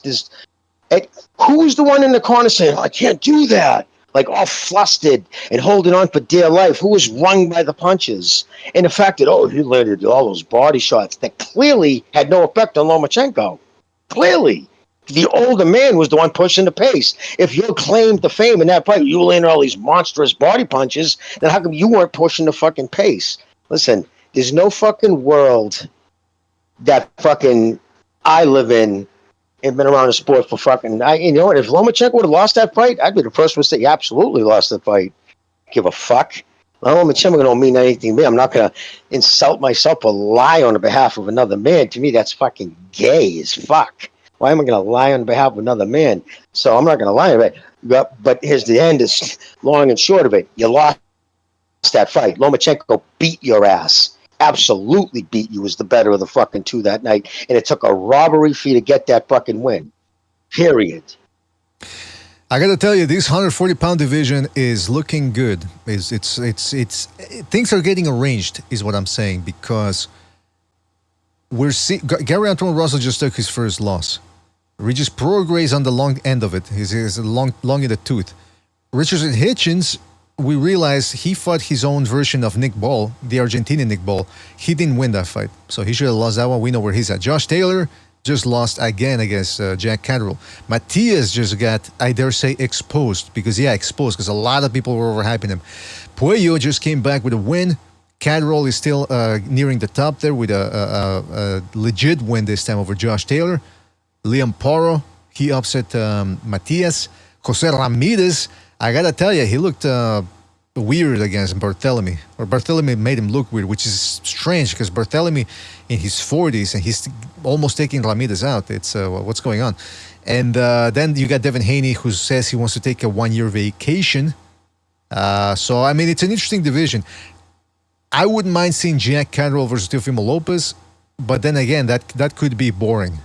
At least, I don't know, make Jose Ramirez Teofimo Lopez seems to be the more logical fight because Ramirez is with Top Rank. Oh, no, excuse me. No, what am I talking about? He's with Golden Boy now. Okay, now forget about that fight. Yeah, listen, the fight to make, if you're talking about top guy versus top guy, has to be Liam Paro versus Teofimo Lopez. Unless Devin Haney can sort of wake his ass up. Maybe they can restitch his asshole and he says, I'm ready to go, ready for action. But if not, then yeah, make Paro versus Lopez. What do you guys think? I think they need to send Devin Haney to one of the Diddy parties, and he'll be good to go next week. You know what I mean? That's right. But what do you guys think about Paro versus Lopez? I like that fight. I think I would favor Paro. Like I said, it looked like he was playing around at first with Clagett, but then that pressure looked like it really started to bother him. And I could only imagine what someone like Matias would do with the pressure he puts on, you know? Mm-hmm. So I would still like to see that fight, really. But just to see... I think I would favor Paro over Lopez right now. But he can step his game up and beat him. That'd be a close fight. Jimmy, what do you think? Paro versus Teofimo Lopez? I don't know. I don't know about Paro.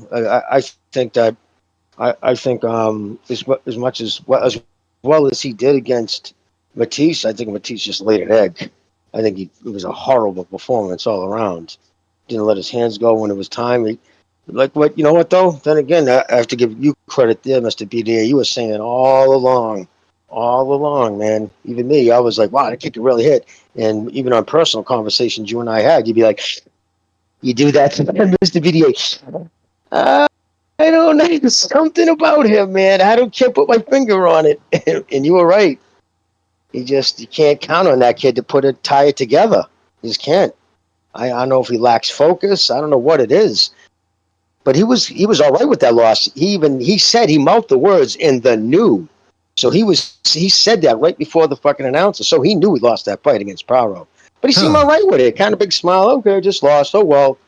So I don't know. I don't know what that dude's all about. Yeah, that's. Well, I think that could have just been a competitive, when you're beat. You know what I mean? Yeah, but that's weird because usually you don't see that from fighters. Usually, even when they know they're beat, they're still like Estrada yesterday. Oh, I won the rematch. It's like you get your fucking ass beat, man. I mean, it's that. Well, that's just him being a hard-headed Mexican, BDA. Come on. Right, but what I'm saying, he can't be Subriel Matias can be a hard-headed Puerto Rican.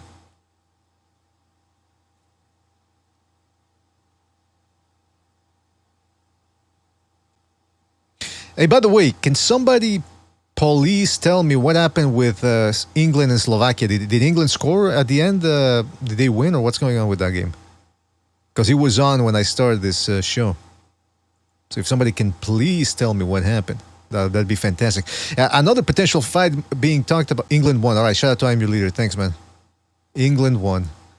They thought that we're going to win the whole tournament, the first match of the tournament. And they thought they were going to win the whole thing. Then they started playing subpar. And again, that's classic Britain, by the way. They if they play well, relatively well, everything's good. And if they play relatively bad, it's the end of the world. So we'll see what happens. There's another potential fight taking place. A couple of, maybe this year.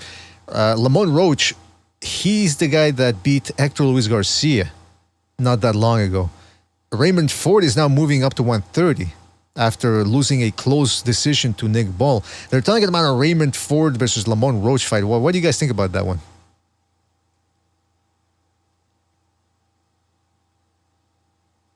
There you go. It's just no interest in that fight. I was waiting for Silva to say something because I wasn't going to lie. Honestly, I never gave it any thought, so I didn't want to lie.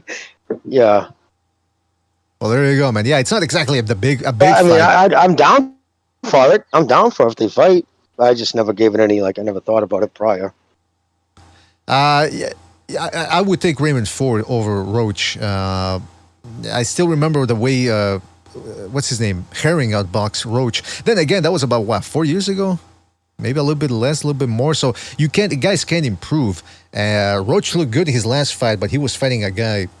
He was fighting a relative nobody. So I don't know how much stock to put in that performance, but I would like to see the Raymond Ford fight, and I think Raymond Ford beats him. And I would like to see how Ford looks at 130, because that's 130. That's a fight. That's a division where, excuse me, I think there's a lot going on. Man, you got Oshaki Foster. I think Navarrete is going back down there. Then if Raymond Ford goes in there, he gets into the equation. So why not? Why not make it happen? That's what I say. Here's the other thing I want to talk about too. When we talk about Teofimo Lopez, because I keep seeing people say, Teofimo Lopez fights down to the level of opposition, right? That's what we hear. I don't think it's necessarily too much fighting down to the level of opposition, because that implies that if he really wanted to, he could fight better. I think at this point in his career, we are seeing the best Teofimo Lopez that we've seen. He's a guy that can't cut the ring off all that well. He doesn't have a world-class jab. Whether he's backing up or coming forward, he insists on fighting with that Philly shell defense, which leaves him susceptible and open to jabs. He can handle length. And so that's what he is right now. That's the fighter he is. So, guys, what do you think about that? When people go, well, he fights down to his level of opposition. Can we just all agree that this is what he is now? It's not that he can BDA, power up. Yeah. I was gonna say, BDA, before the fight, we kind of compared this him to Danny Garcia, and we said this is his Rod Salka fight. Danny Garcia knocked that dude the fuck out. Teofimo Lopez could not knock this dude out. It looked like he tried at certain points where he went for it. You know what I mean? And then he said, okay, I'm just keep boxing. And yeah, I don't know, bro. Like, maybe he caught Josh Taylor when he was old, and maybe Lomachenko needed that shoulder surgery and impacted his performance. This dude got kind of lucky in his fights, right? My thing is, elite fighters don't fight down to their competition of their opponent. Elite fighters will rise up their ability during the elite, right? They'll crank it up a notch, but they don't usually match it. They don't usually drop to that point. So if that's what he's doing, then that's a question of focus. That's a question of a lot of things, So if that's the case, I don't think that excuses it or makes it any better. I think it's a question of his liabilities and his weaknesses, his limitations, rather, Jimmy. I think that's what it is, because again, saying that he fights down to his level of position implies that if he wanted to, or if things were going right, he could power up and deliver a better performance. And like I said, I think we've seen enough of Teofimo Lopez now to know what his weak points are and what his strong points are. And because of his weak points, there's going to be a lot of fights, as we've already seen, where he looks human, where he doesn't look like a top 5 pound-for-pound guy. And that's the thing, though. It's Sobers mentioned that the luck thing. I don't think there's such a thing as luck. If you want to call it fortune, good fortune, yeah. Because look, he signed to fight Lomachenko. It's not his fault that Lomachenko got injured, and he showed up in there. He did what he had to, and he won. So good for him. Josh Taylor, was Josh Taylor on the downslide of his career? Absolutely, but. Jeez, I mean, nobody was really there. There weren't that many people saying that prior to the Jack Catterall fight in 2022. So I mean, he steps up when the opportunity is presented. So I give him credit for that. Also, it's not like he shows up out of shape in one fight, looks bad in that fight, and then goes, oh well, if I get in shape in the second fight, I can come back. Because the thing I give Teofimo Lopez credit for is that he always shows up in shape. I've never seen him out of shape. The fights in which he's looked bad in is because, like I said, of his limitations as a fighter, not because he was out of shape or blah, blah, blah. So that's just puts an emphasis on his weaknesses, that even when he's in shape, you can see glaring weak points in there. And I got to wonder what happens when he fights a guy in the elite. But at 140 pounds right now, though, I think he's still the top dog. Absolutely. It's going to take somebody special to really beat him up or dominate him. Well, what do you guys think? Yeah, I think he's good. I feel like I'm being a little too critical right now because, like I said earlier, he messed up my parlay. But you're a degenerate gambler still talking about this. I will say though, but I'm like really I said, pissed off. But no, but yeah, like you said, we've seen who he is. We've seen his up and downs, and against Paro, I think, like I said, I would favor Paro in that fight, dude. I don't think he'd be great at 147. I don't think he should ever. I think he should stop saying Crawford's name because probably get knocked out by him at any weight. You know what I mean? So, but guys, I can't emphasize enough the fact that when he looks bad, it's not because he's out of shape. Like I said, no, like you said, like he does show up in shape, dude. So he does. He is dedicated. He is in the gym. Sobers. Even his father thinks so. Check out this. We ready, baby. Oh, yeah. Look at that boy. We out here, bro. We out here. 9 o'clock. Hey, you think his dad makes him dance for him in the shower video? Come on, man.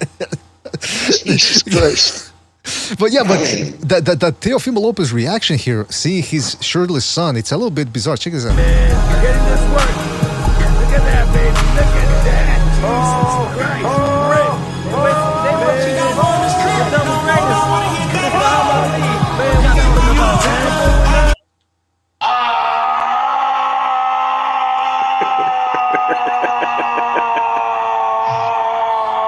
I'm gonna come. All right. Oh, Jesus Christ. Yeah, who's playing those side effects? All right, but listen, yeah, so but again, you got to give Teofimo Lopez credit for showing up in shape. That's one thing I give him credit for, his discipline. It's Sunday. I know, man. That's whoever's playing those sound effects. Shame on you. But what else? Sorry. No, yeah, I think it was Sobers, yeah. But yeah, well, the world is still good for Teofimo Lopez. He's the undisputed champion.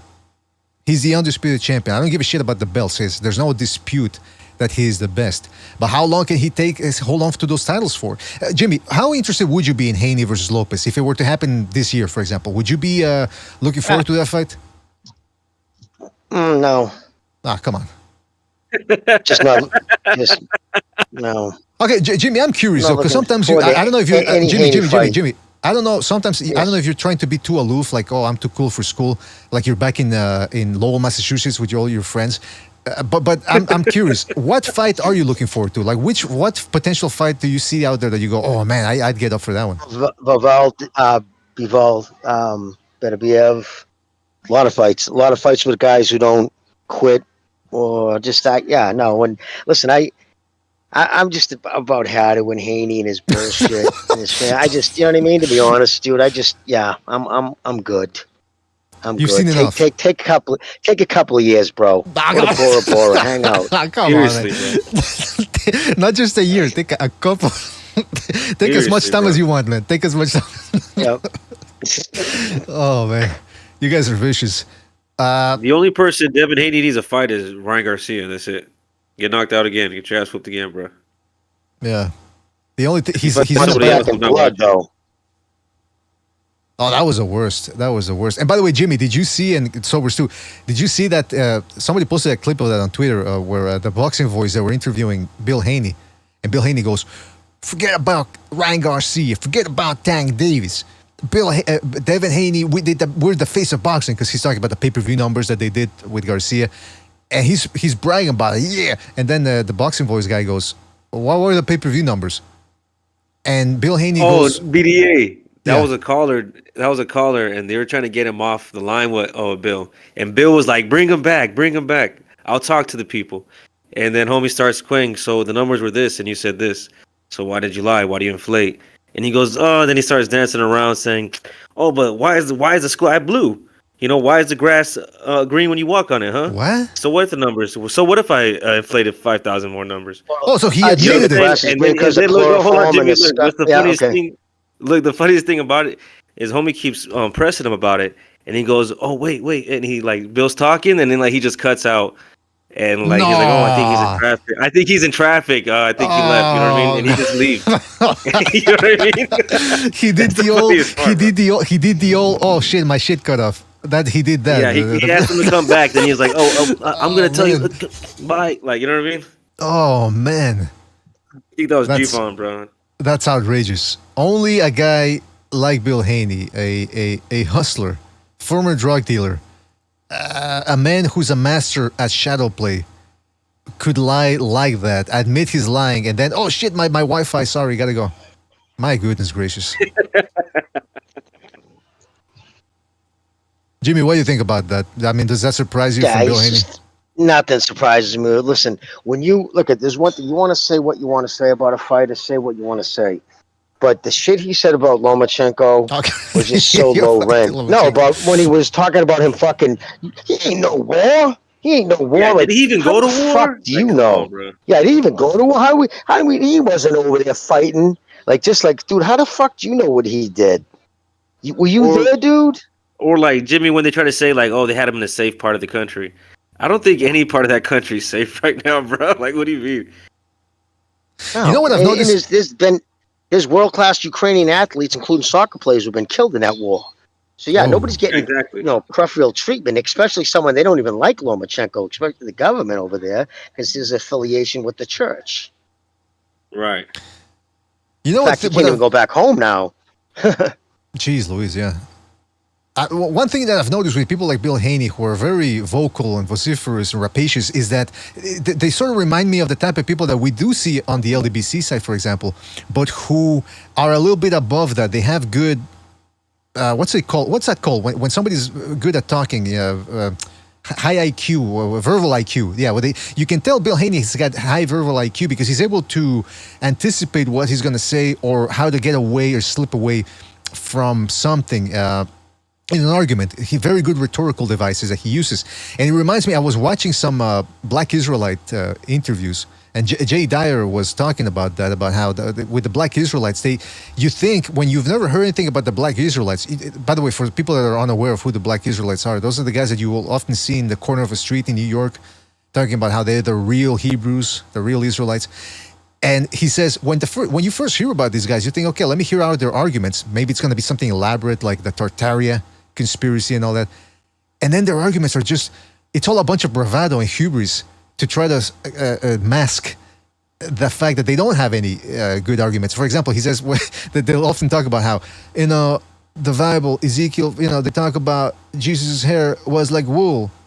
You look at my hair, what is it like? It's wool. So there you go. He a black man. It's like, and it's true. I said, you know what? It's true. I've seen guys who debate like that from the LDBC and all that. True, like, they'll say something so that makes no sense, and then at the end, but they say it with so much bravado, and they say it with their chest, and then at the end they go, "Now tell me what lie I just told. Tell me what lie I just told." And it's like you're thinking, well, wait a minute, I never called you a liar. First of all, and second of all, it's like again, it's the bravado, it's the hubris, it's the volume of their voice, or when they go, "Tell me what lie I just told," or "Make it make sense," and you see people nodding their heads, going, "Mm-hmm, that's right," and they're just buying the nonsense that's coming out. It's insane, man. It's the same thing with like, for instance, who's a part of it is that Professor Crunk is her name, from Rutgers University. She's a legitimate professor, black professor, who literally says that black people actually came to the United States 1,000 years before any white settlers, and there used to be libraries. They got together with the American indigenous people and built libraries and massive cities. And like not a stitch of evidence because it's a fucking complete fairy tale. It was buried, and they tried to hide buried. it. Yeah, it was buried. But yeah, so that's. But yet they can dig up dinosaur bones, but somehow they. But so it's just no. The Black Israelites are rated by the U.S. government as a black supremacist hate group, and that's exactly what they are. They're just usually ex-convicts who just have nothing but hatred in their heart, and they join a group of fellow haters, and they just spew spew racially motivated hate, and they come up with all these insane, factually absurd fucking commentary. Well, the other thing, Jimmy, I'll say, can I tell you something my grandma always told me? She said, she's told me, I don't care what they tell you in school. Cleopatra was black. that's how you know. That's how you know Sobers lives in Atlanta. By the Exactly. way, when he hears stuff like that. The other thing that Jay Dyer said, that one of their strong arguments is why they're the real Jews, is because if you think about it, Jews, that's the word, right? Jews, the plural. Whereas with the Jews in the United States and Israel, they call them Jewish. So ish is like a diminutive of a word, right? When you say, oh, that guy's a little bit clownish. So that's why that's their argument for why they're the real Jews, because the other ones, they're just Jewish. They're just a little Jewy. Yeah. You know, they're just a little Jewish. Whereas we're the Jews. So that's the argument they make. You're not I'm Mexican-ish, right, BDA? That's how it's framed. I mean, all I'm saying is, if you listen to the Black Israelites and then you listen to the LDBC, if you can stand them, you hear a lot of the same type of rhetorical devices that they use. By the way, we got a couple of phone calls here coming in. Let's go to, and don't forget to hit the like, fellas. Hit the like, hit the like, hit the like, hit the like. It really helps us out. Let's go to 619. 619, you're on the air. 619, what's on your mind? Yeah, can you hear me? I can hear you, 619. What's up? Yeah, what's up, man? I just saw the fight last night. This whole day. Yeah, it was pretty cool fight. I was rooting for Gallo, but it was a pretty cool fight. I like how Gallo knocked him down back.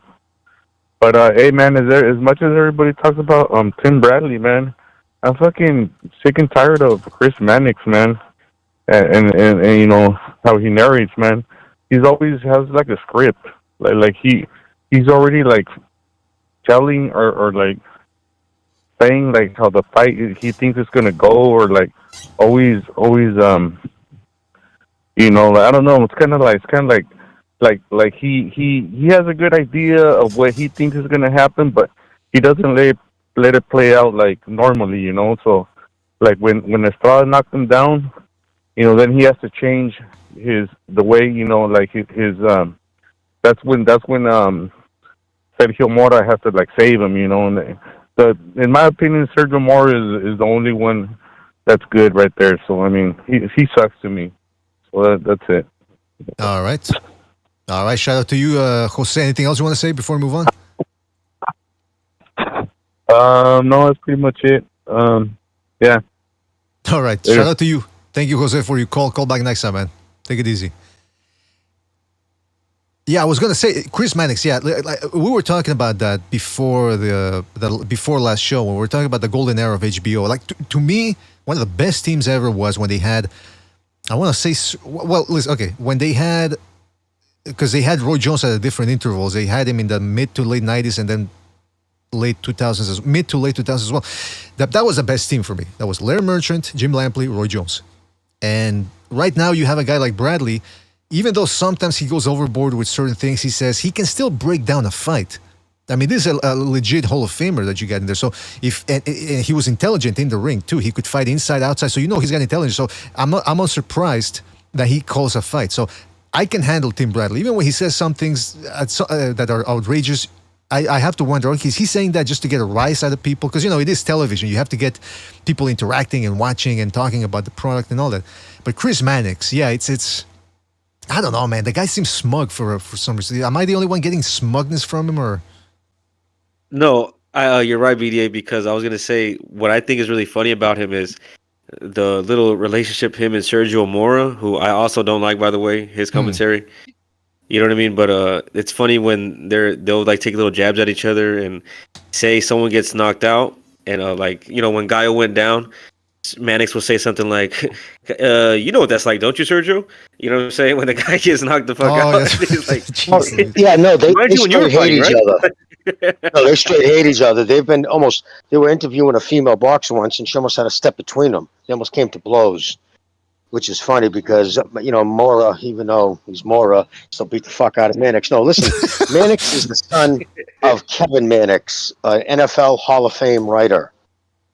He's the Dan Carbono type situation going on there. You know what I mean? He was born into it.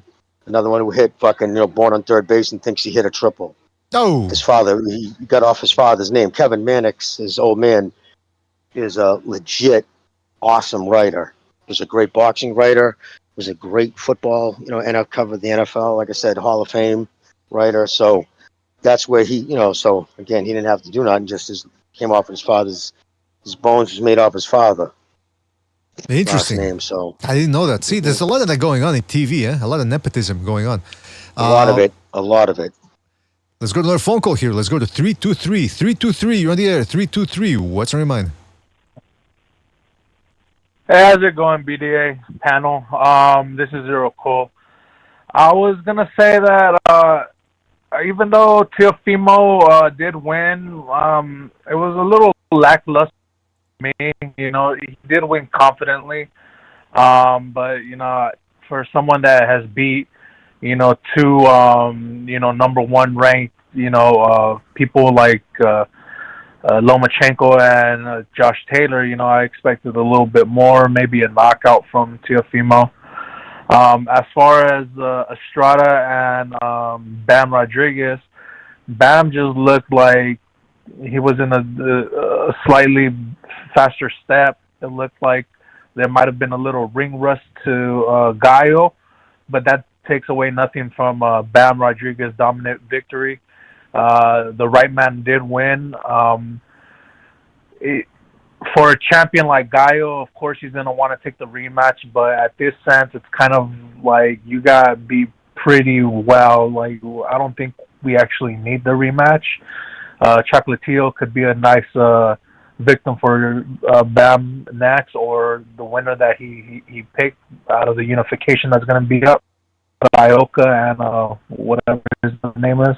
But I just want to say that I have Bam Rodriguez in my top 5 pound for pound. Whoa. He was in my top 10 before this, but with what he's been doing lately, ever since he got his opportunity, he's ran with it. He's done nothing but good things in this sport, and he's the youngest champion, and he's a very good champion. And even though it's a fantasy fight for him and Inoue, it would be awesome to see them in a catchweight in the future, maybe at 119 or 120. But yeah, that's all I really got to say. All right. Thank you for your call there, Zero Cool. Call back next time. Take it easy out there. Yeah, for sure. Yeah, hey, listen, people are excited about that. I mean, Martinez, he might not hit as hard as Bam Rodriguez does, punch-wise, punch for punch-wise, but he brings it. The man is an animal in there. Watch especially the first Ancajas fight. I said this dude is gonna be a pro for anybody, including Jesse Bam Rodriguez. But the flip side to that coin is that he's gonna be running into Bam Rodriguez's power. So I don't know if he can make it out of that fight. But yeah, that's gonna be an interesting. Well, first of all, Puma has to get past Ioka first. So before we start talking about Martinez Rodriguez, he still has to beat Ioka. Who's even at 35 is still. Some people have Ioka pound for pound. That's how good he is. And then on top of that, in Japan, we got another fight coming up in about a month from now, or 2-3 weeks. It's, what's his name? Nakatani. He's going to be taking on Astrolobio, or whatever his name is, Astronomical, the guy that beat Rigondeaux. So he's going to be fighting. Astrolabia? This sounds like a porn star's name.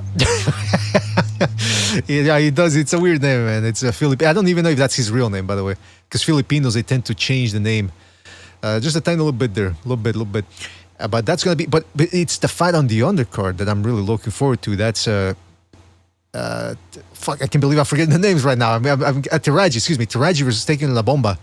It's a fight that should have taken place last year, I believe. But Bomba was, Jonathan Gonzalez, that is, was always getting, stepping out of the fight, but it's finally happening. Fingers crossed. Hope it happens. And so that's the fight I'm looking forward to. So you bet your ass I'll be getting up at 4 a.m. to watch that one. By the way, did Astrolabio lose to Maloney or did he? Yeah. So La Bamba against extra large labia? No. Is my phone checking out? Is that what you said? No. First of all, it's not La Bamba, La Bomba, which means the bomb. Oh, okay. And it's not Astrolabia. That's Sobers and his dirty mind playing tricks on you. Oh, I thought you said extra large labia. No. Wow, that's quite the Stop. name. That's a Sunday show, man. Sunday show. Come on. Yeah, man. Come on. What's going on here, man? But what I wanted to say was that what's going on? What I wanted to say was that that's going to be the actual fight, the main event. That's for me. Taraji versus Bomba. It's going to be a good one. With that being said, fellas, anything else you guys want to mention before we move on? I always like to say, dude, about that the Bam Rodriguez and Gallo Estrada fight. From now on, dude, I'm going to use this fight as a reference when we bring up ring rust. I think Estrada's performance was like definition of ring rust, the way he was looking in there. He got a little bit off, and he got the knockdown, but it was not enough. He got beat up, and you know what I'm saying? He got dropped by a nasty body shot. He was looking sad on the ground like Chocolatito, bro. You know what I mean? Yeah, I mean, I'm not going to say, I don't want to call Bam Rodriguez Rocky Marciano, but because, I mean, he has, like I said, he did beat Christian Gonzalez, who's a young guy, and he beat Sonny Edwards, who's a relatively young guy as well. But this Estrada thing is, that's what I was saying in the beginning of the show in Sobers. It's a good win. Estrada's a legend, no doubt about it, but he'd been off for about 16 months.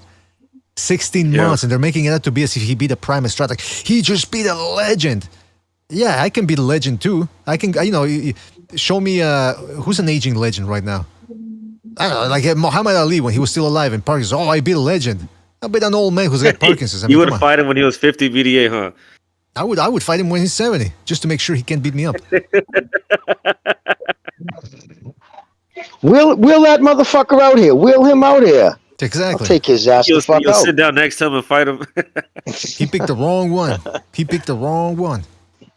I'm fucking 3-0 against dudes in wheelchairs, motherfucker. I would have told Muhammad Ali, you ain't him. You ain't him, motherfucker. You ain't him. But anyway, listen. Put me in the back seat with him. I'll beat his ass. That sounds dirty, man. But listen. I saw that movie. There you go. We got to go. Well, the only thing I got to add, I can't find my car key. Anybody has any suggestions?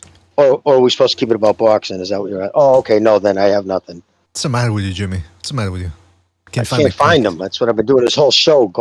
Tracing my backyard. I'm dropping some shit off at the other house. And have you not?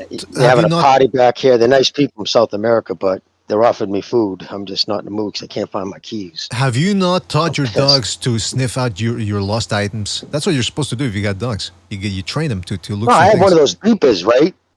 But then I lost the beeper.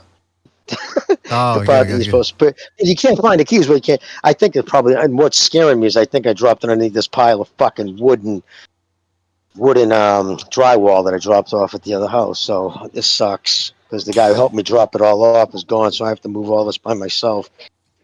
So I'm gonna go on fucking line see if I can hire somebody to move all this shit. I'm such a douchebag. Don't sell yourself short, man. Hey, by the way, Raider Reaper. Yeah. I was gonna say BDA in the Discord while we were watching the fight. They were saying that the reason why Clagett was doing so well is because you and Bucho were in his corner. Hey, maybe you never know. You guys were his cornerman. That's what everybody was saying, bro. I'm an astute tactician. I can make it happen. Why not? Speaking of that, by the way, Raider Reaper in the chat says, BDA, why are Canadian boxers slept on? Well, first of all, they're Canadian. So that's a big problem right there. It's even in today's internet age, most people don't hear about Canadian boxers. There was a golden era of Canadian boxing a while back. We're talking 2005, 2011, I want to say thereabouts, because we had, even though he wasn't from Canada originally, but Bute was a Canadian institution for a while there. So we had Bute, we had Pascal, we had Herman Ngojo, we had Adonis Stevenson. Adonis Stevenson. Who was it? I said Ngojo. There was another dude. Oh, Alcine, Joachim Alcine. That was the golden era. And you know what? In those days, 2007, they were actually putting those fights on television.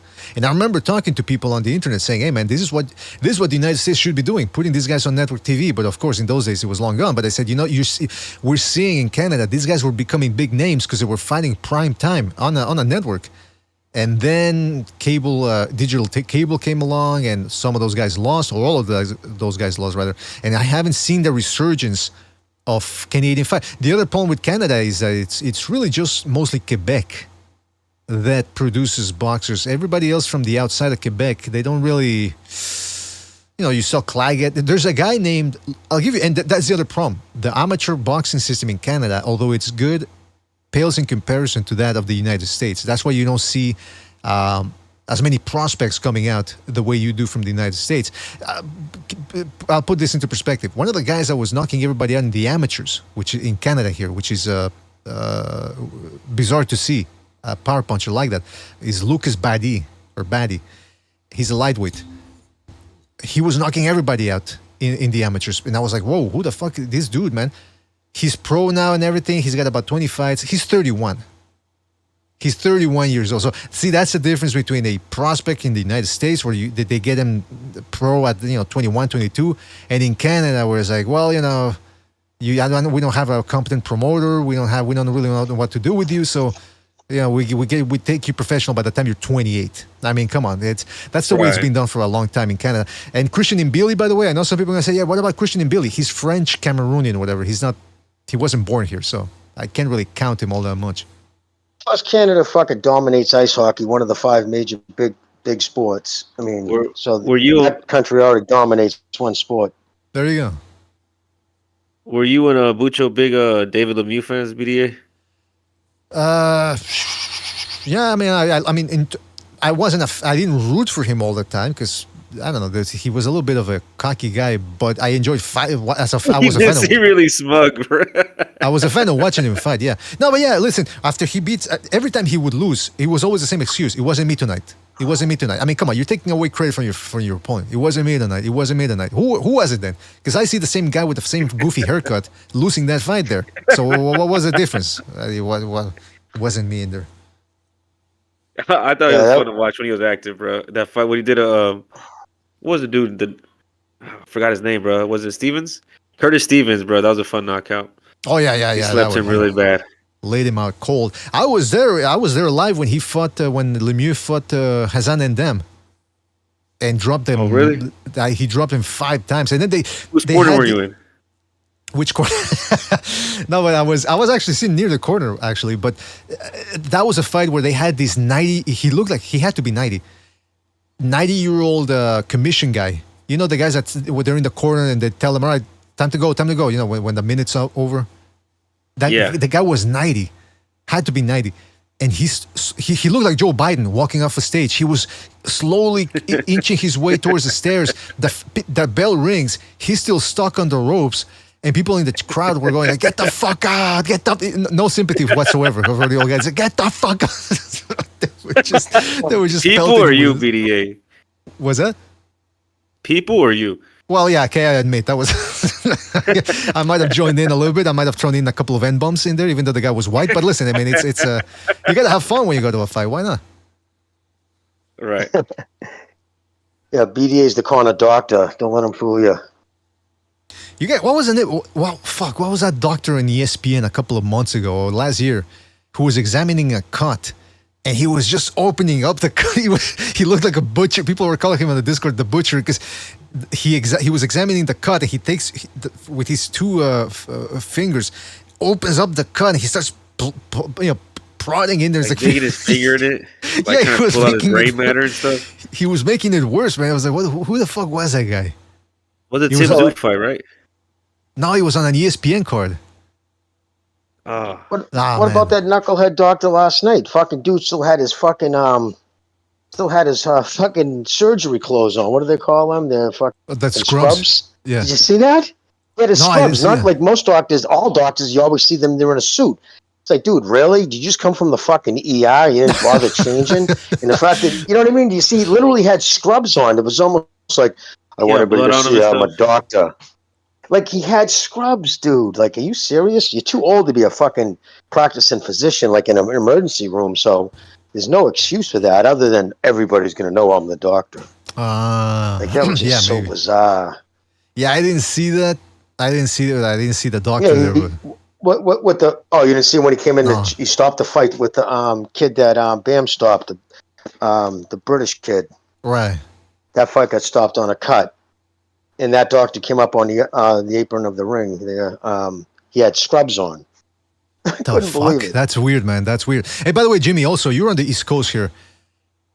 How pissed off? Were you pissed off the fact that this fight started so late? The Bam versus Estrada one? Yeah, it was ridiculous. Didn't kick off till past 11:30, right? It started at 12:30, the main event. Yeah, when the fights were over, it was like 2 in the morning. That's fucking insane. Just Ah, well, man. it's because ESPN was showing they show reverence or deference to UFC. They always do. Well, that's the other thing is the UFC, didn't they have the UFC prelims on? Yeah, but that's fight, it. Here's my thing. If you are a boxing promoter, boxing channel, whatever, and you got the UFC, let's say it's a big UFC event, go head to head with them, because I hate to break it to them, but there's different demographics. Yeah, some casuals might go to the UFC instead of watching the zone, but it's still, you got to fight for your demographic. You got to fight to keep or build what you can. And these guys are afraid. That's why with Canelo, I don't know if you guys saw the news that Dana White's going to be holding a UFC event on Independence Day weekend. That's Mexican Independence Day weekend. September, I don't know what the exact date is going to be for that event, but they're doing it at the Sphere, that whole giant occult Illuminati-laden symbol there, black magic thing. I could go into that on the second Renaissance. But the point is, they're holding that event there. And apparently Canelo might not fight on that same day. And I'm thinking, why not? Stick to your guns. Retain your audience, build an audience. Why are they so afraid of the UFC? What do you guys think? Am I crazy here? Or? No, well, listen, Dana White says that there's so many obvious things wrong with boxing, they can't even solve the obvious things. Like, how many people have been complaining for years about these late starts, the main event? First off, it completely screws you over for advertisement. Imagine that fucking that rep for that calling you up, your big corporation. Hey, you want to buy some fucking Prime? We're having this big fight. Yeah, it's gonna go off at 1:45 in the morning. You got so your commercial space like Johnny Woo on the fucking infomercial. You know what I mean? Put the bitches in the boat. You know what I mean? You're going up against that type of people, so it's like. You can't even sell fucking good advertising. The key demographic. They're not going to give a fuck. That's why you see a lot of these ESPN fights. They don't have commercials between rounds because they can't even sell the fucking space. Who's going to invest any kind of serious money? It's insane. It is insane, man. I don't know what it is. They can't even solve that. They can't even fix that glaring problem. They can never fix anything. They create problems. They recognize problems, and none of them ever get fixed. And that's the other thing. The boxing business, the boxing establishment is very quick to denigrate their own fan base like us. But how come we can see these little details? We can see what's wrong. They can't? So if either they're incompetent or they see the mistakes and then they just don't want to fix them because they're lazy or something. They just don't care. Yeah, they just don't care. Like, oh, fuck you. It's a captive audience. You want to be a boxing fan? We're the only game in town, so suck it. And that's the other thing, though. It's I don't enjoy the fight as much when my eyes are half closed. And then by the next day, today, I wanted to wake up early because I have this show to do. I have other stuff to do. I got to get to. My whole day is sort of ruined. Well, not ruined. I'm exaggerating, but it's now I'm chasing the 8 ball. You know what I mean? So, yeah, exactly. When you have to go, crush up a 30 milligram Adderall and fucking snip it down just to fucking stay awake for the fight. It's not a good thing.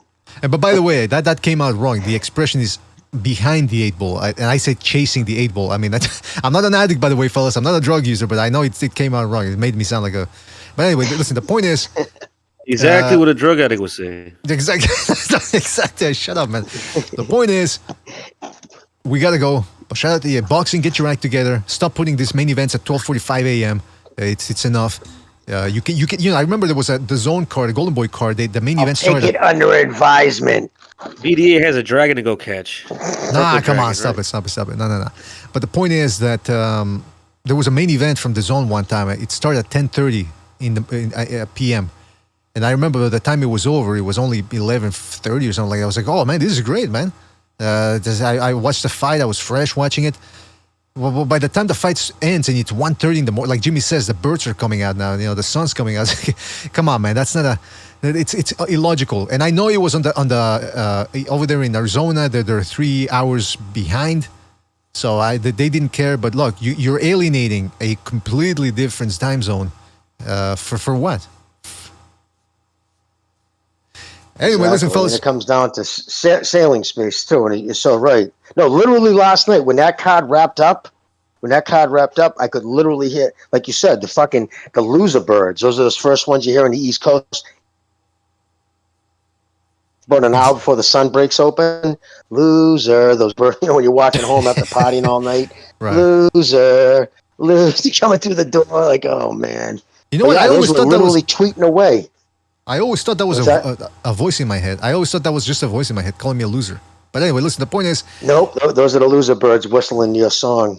There you go. There you go. Hey, look who just dropped by. Chief dropping in just as we're about to end the show. Look at that. I don't know how he does it. Chief, man, you got impeccable timing, my brother. And now he's staying muted.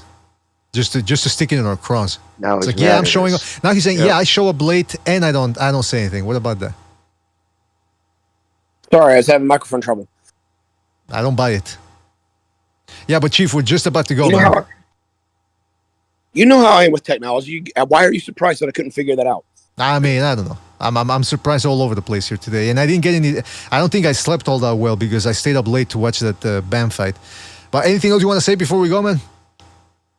I caught the highlights of the BAM fight, and I'm telling you right now, this kid, I always knew he was going to be special, and I know that Estrada's on his way towards the end, but he did what Eric Morales did to Zaragoza. He put an exclamation point on your time's over and my time is now.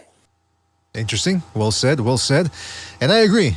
I mean, he did. If he would have struggled with Estrada, well, I mean, he did struggle a little bit, but I mean, he's taking. If he would have gone 12 rounds against that, then it would have been a problem. Then you would have been like, hey, how come can't take out this guy who's been out for over a year? But he took him out. He took him out. All right, listen, fellas, gotta go. Shout out to everybody that joined us. Everybody that joined us. Everybody that called in. Oh, hold on a second. We got a phone call here. Before we go, 210, you in the air. 210. What's on your mind? Hey guys, you gotta save his best for last. It's Southpaw. What's up? Yeah, exactly. Yeah, there you go. What's up, man? No. Hey, I'm happy for Bam. He's from like 2 blocks from my neighborhood, and he's like I took my kids. He was the first fight that they ever saw live, and they're stoked because they're like, man, this kid grew up 2 blocks from me. Like, yeah, man, he's like top 5 pound for pound now. So they're motivated. Now my kid wants to box and teach them, but. Yeah, I just want to, man, I got so much to say. I'm so happy for Bam, man. He's unstoppable right now. He's not even in his prime yet. He's already he can be in the Hall of Fame, and he's only 24. And he's not even in his prime. He's not even getting started. That's the scary part. But I feel your frustrations, man. I was going back and forth from the cards. They have way too many filler, man. Commercials, the talking points, they even do the actual commercial right before. Then they did the anthems.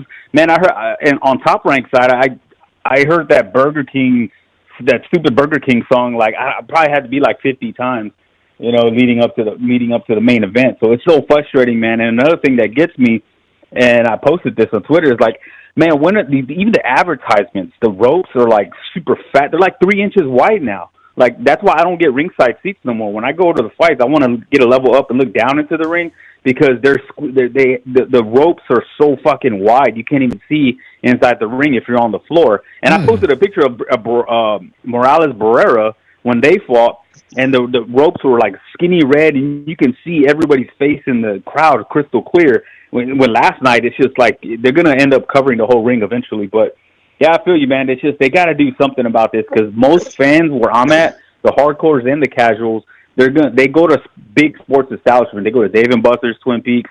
They go to all these big places that show the fights on big screens, a lot of patio places.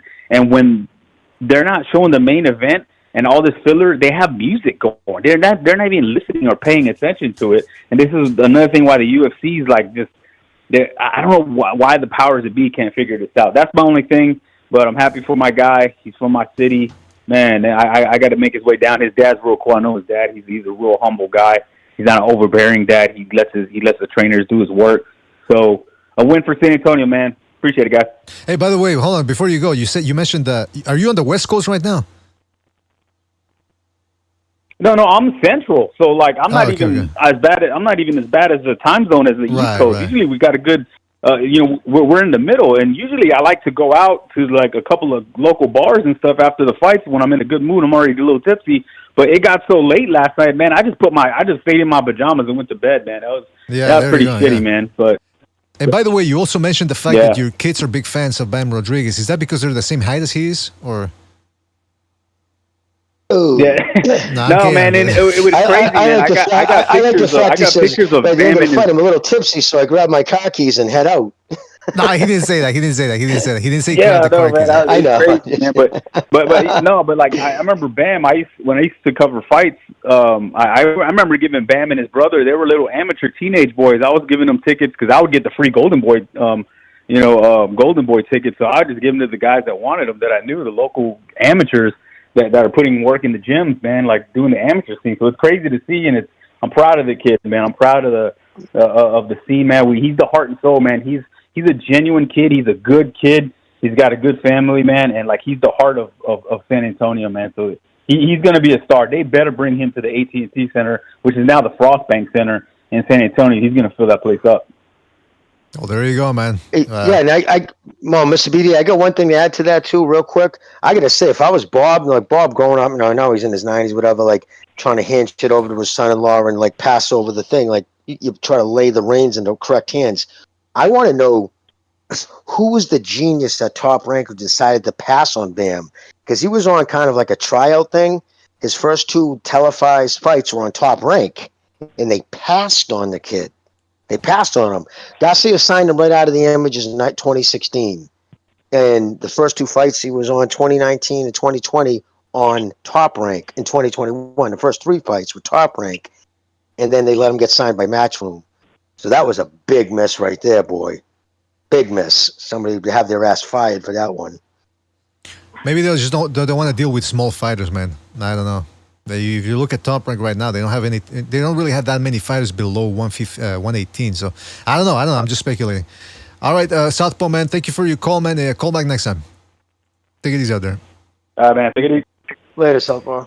All right, listen, I do have to go now. But shout out to everybody in the chat, everybody that called in, everybody that donated with the super chat. Did I miss any super chats, by the way? Peace. Yeah, hold on a second. No, okay, shout out to everybody that donated with the super chat, everybody that called in. Of course, I want to give a shout out to Jimmy, Never Sobers, Chief, for joining us on the show. Always appreciate it, fellas.